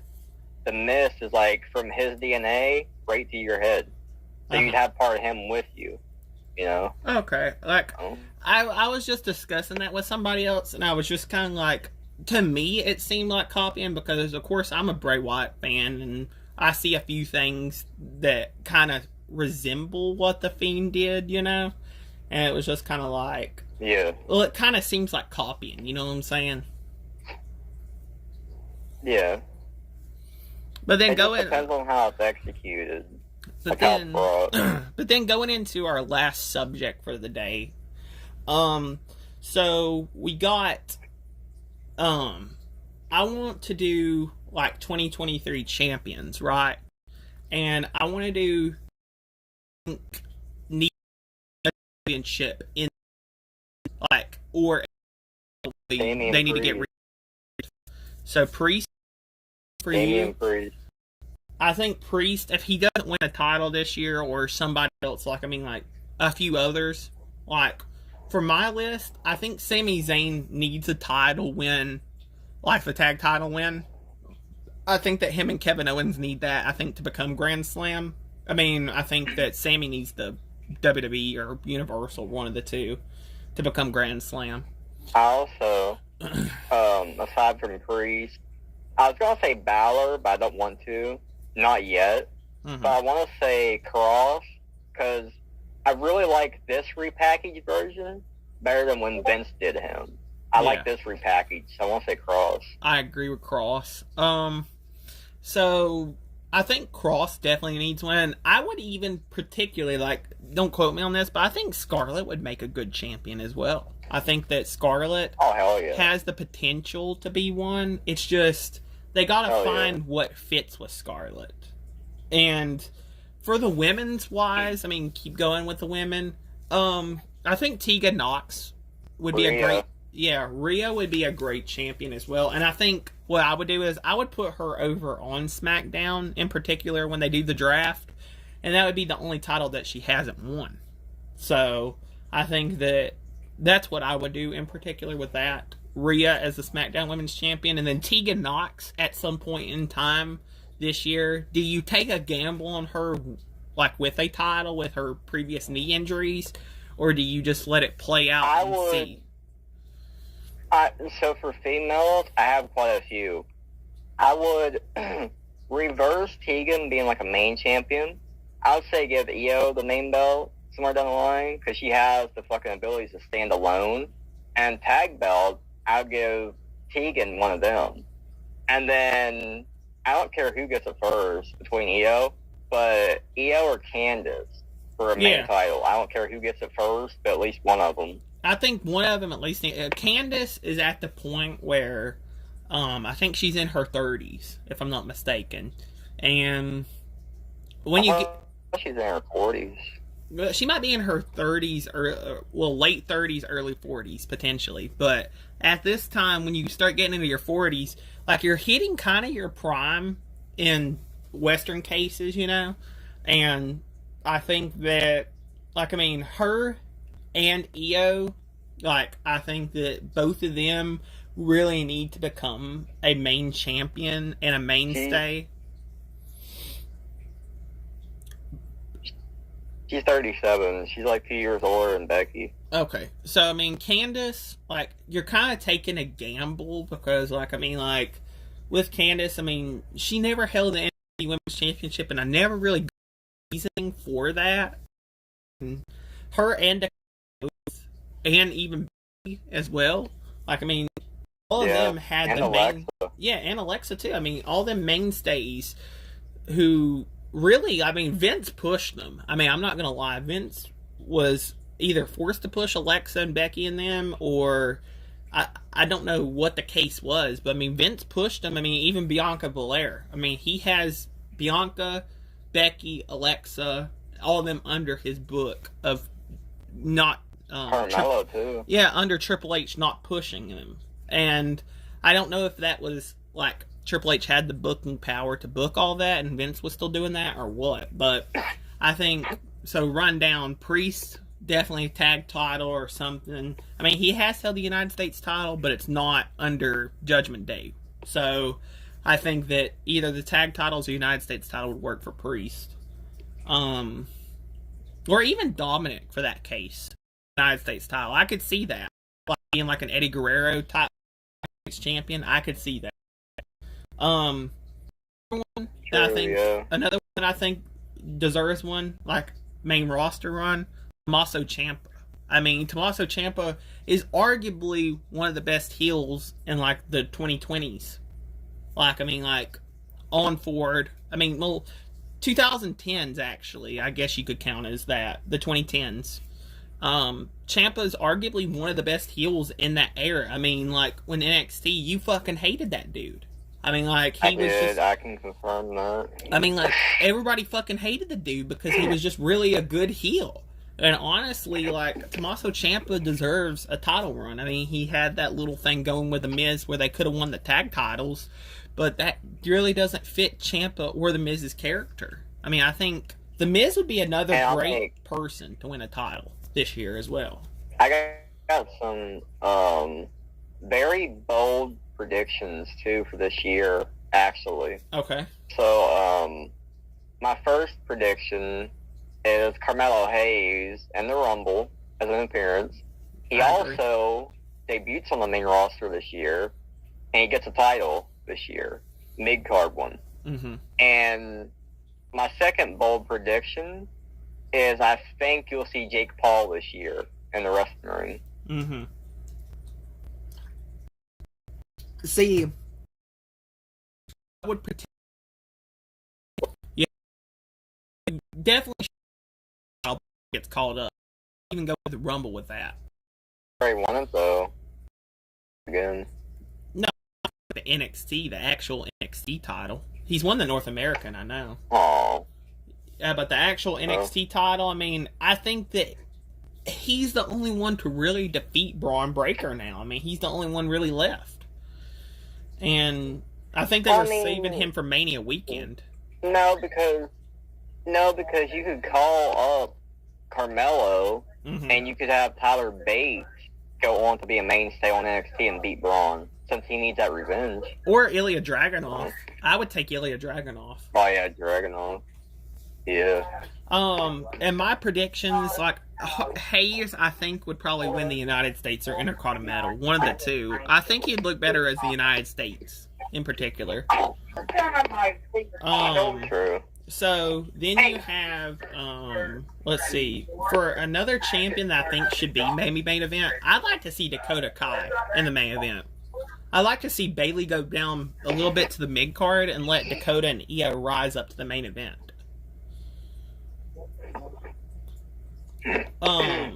Also, I think you'll agree with this as well. I'd like to see Sonya Deville win a title in 2023 as well. Like, I think that you started off the year with her versus Charlotte Flair for the SmackDown Women's title. I think that was a great starting point. Oh yes.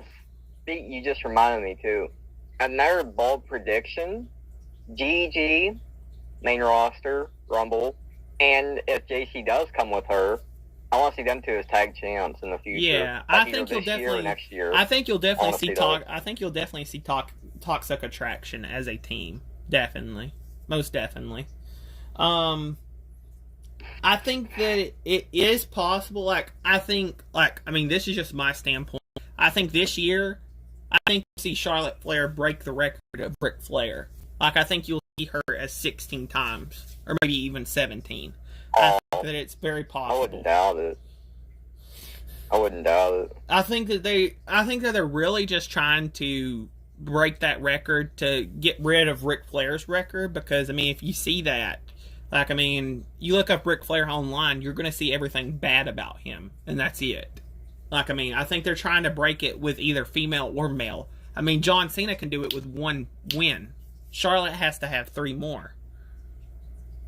So yeah, but I mean, why would they want to give Charlotte a bad rep like that? Because I'm pretty sure people got sick of Rick winning the belt. Why would they want to do that to Charlotte? Well, why would they want to put her in that light? Well, Rick won it over time. Charlotte's won it in a span of 7 years. About it, to be honest. I mean, in a span of 7 years, Flair won it over his whole career.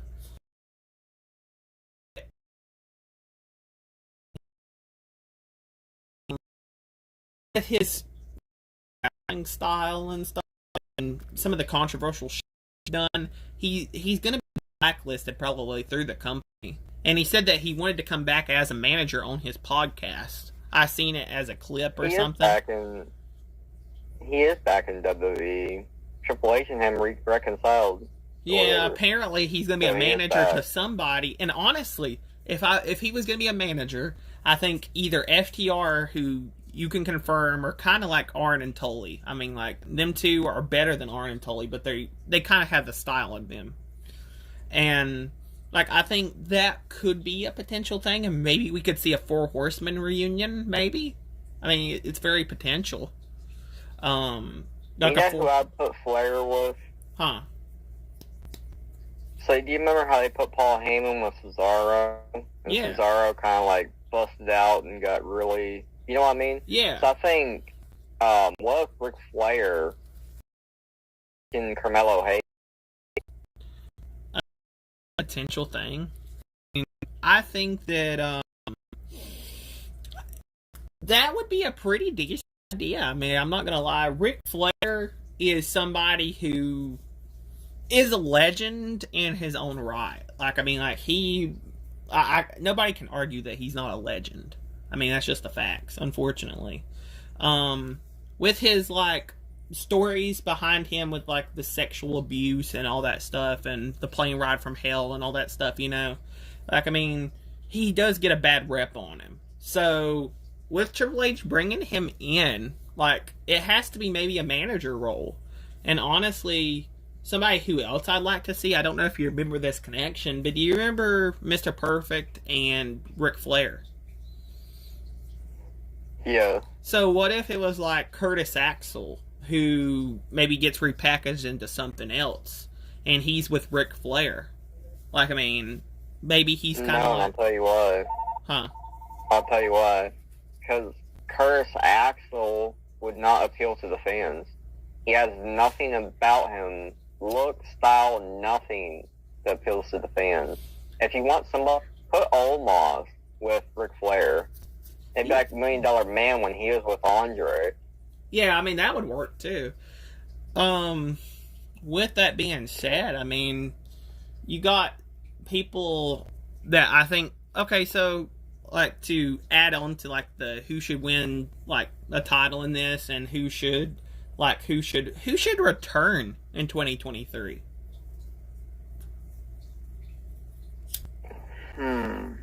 Are we counting from other companies?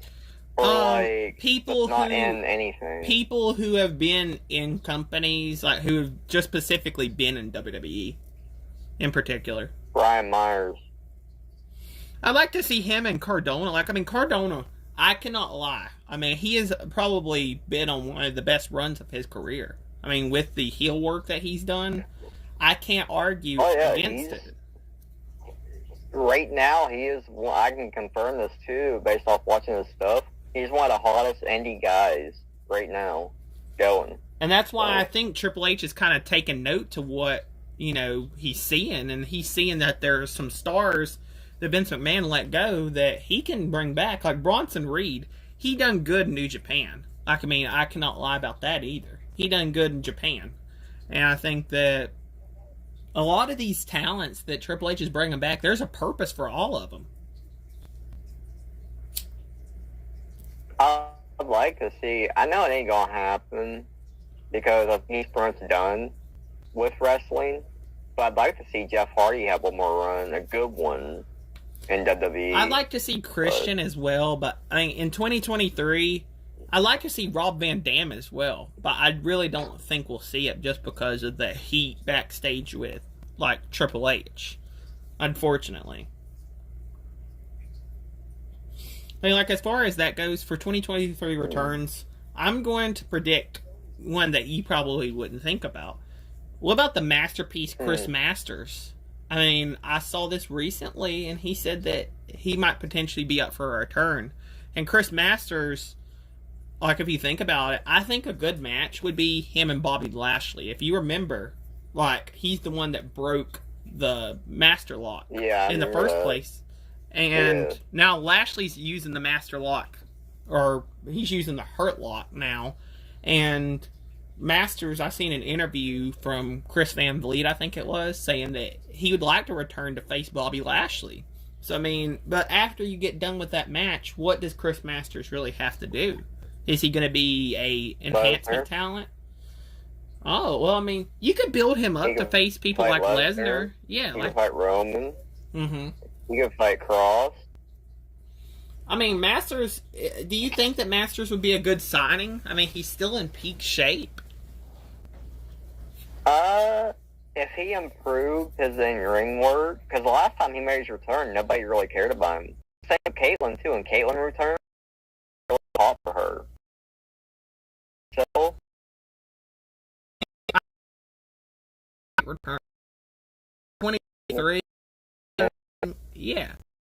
You'll see, Magnus. You'll see Nick Aldis. Yeah. I think you'll see him in WWE. Not a return, but an actual debut. Maybe potentially in the Rumble match because his contract is up with NWA.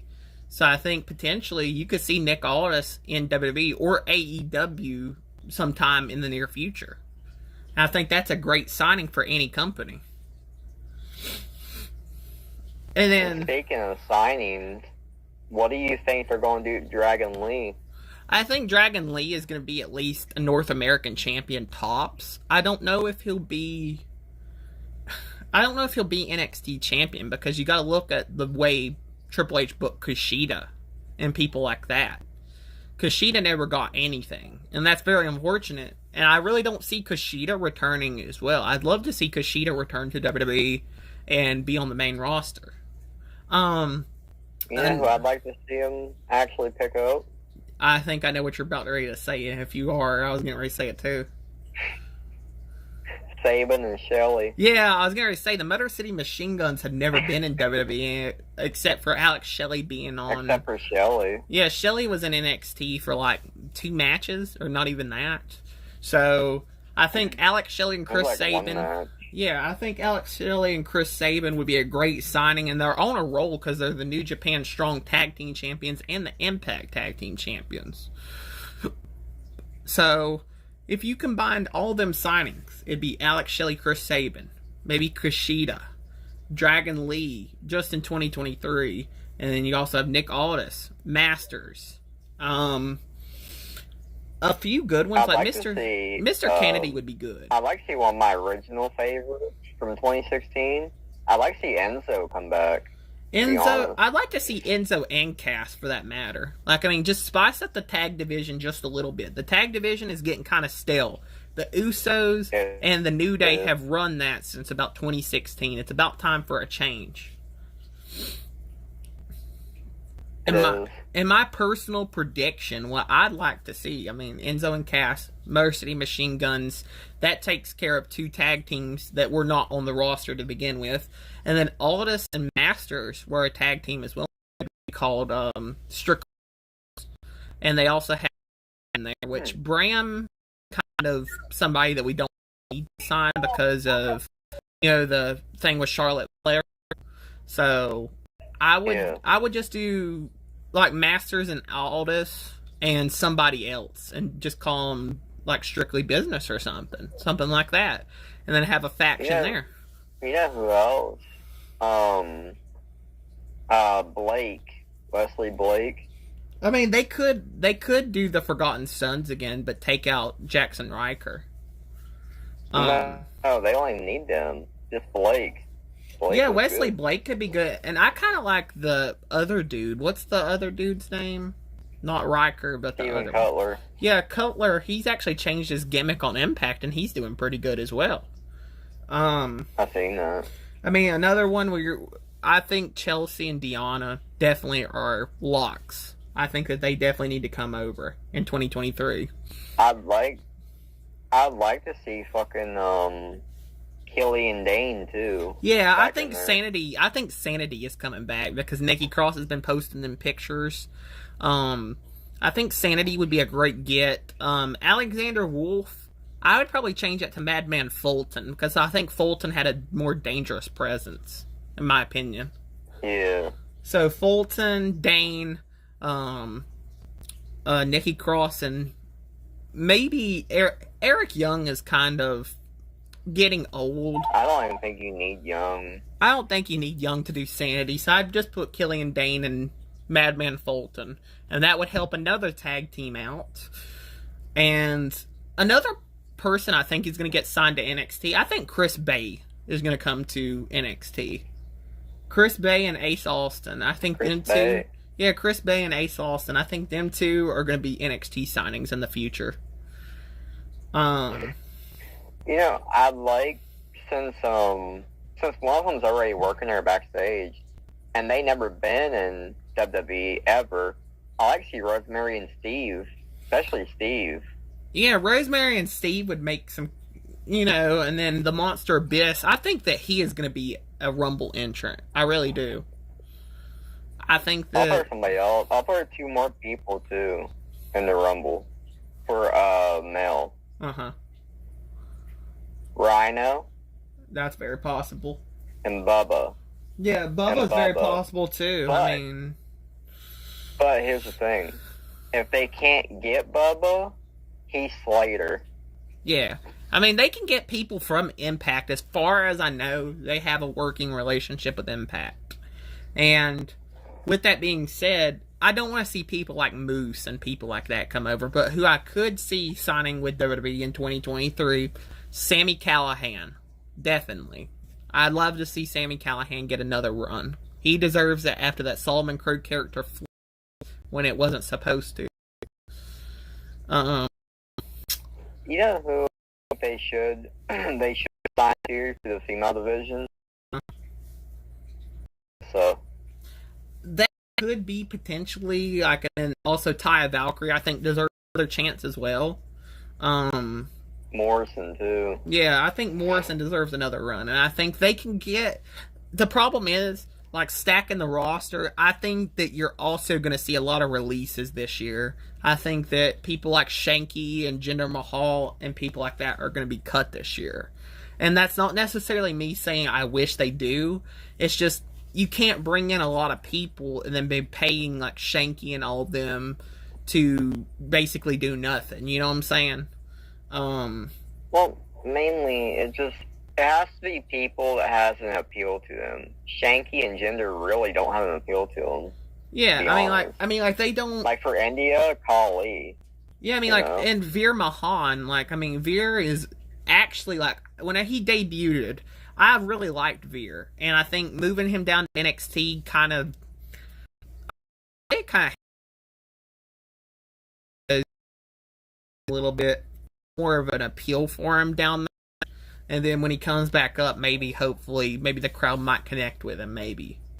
But, I mean, the typical... Bring him back up, they would have a tag team. Yeah. Because he's in a tag right now. Yeah, I think that would be a great call-up. And I think that's who's going to get another call-up this year / debut.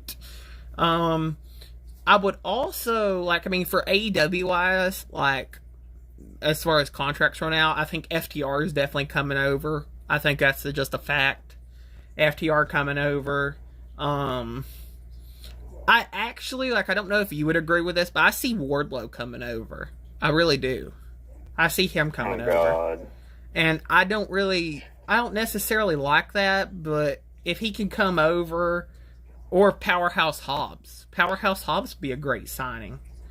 Like, I think people realize... I'd like to see Keith Lee make a return. Yeah, Keith Lee and Swerve especially. Both of them two definitely need to return at some point in time. Maybe this year or next year. Buddy Matthews I'd like to see make a return, but Malachi Black not so much, because I think Malachi's doing his own thing, and if Malachi returns, I don't think it needs to be on the same brand as Bray, because I think that could be a Survivor Series match that you can put between Bray. Currently, I don't think and Cross should be on R. You're going to have to cross paths. How do you book that? Because it's hard to work with Bray because of his character. But like with Cross, I think Cross could work well with him and mash well, personally. Well, Cross, he said in interviews and stuff, like outside wrestling, he said he's storytelling and stuff. And he praised Bray a lot, actually. So that's why he wants to work with him. Because he knows that there would be a good story there with Bray.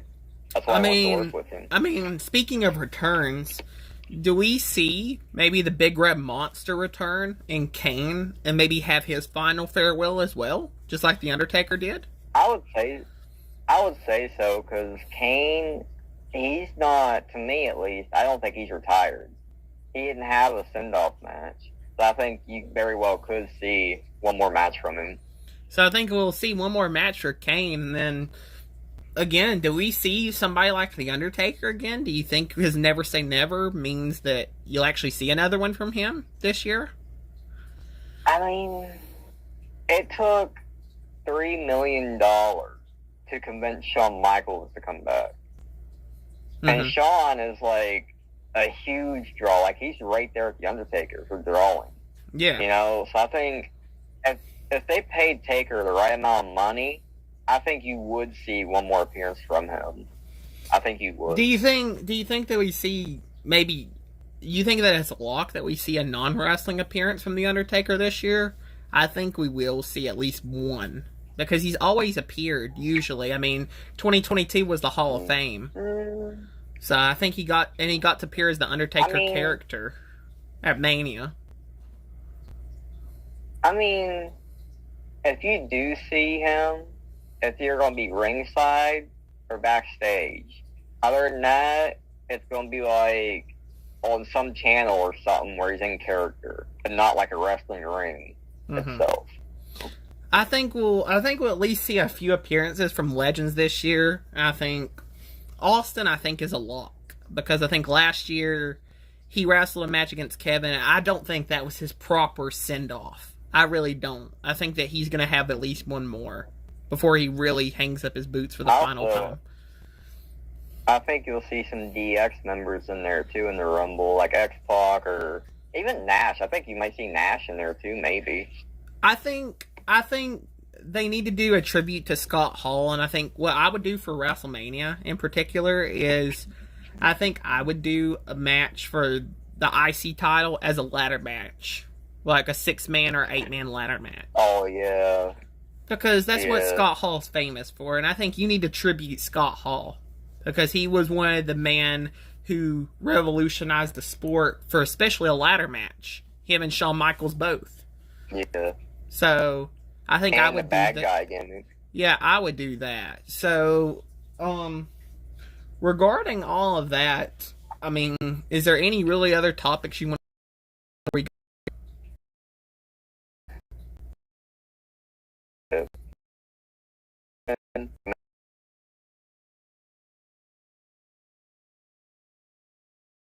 episode?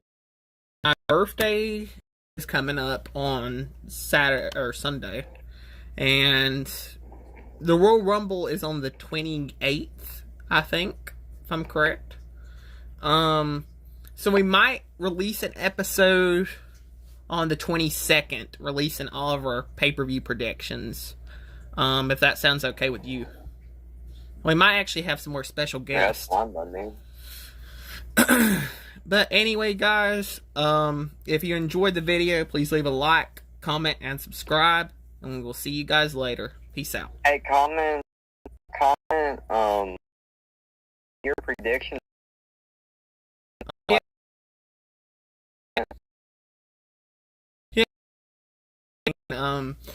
You've seen, like, if you've heard anything during, like, our podcast and stuff, like, that you want to touch on, just comment all that stuff.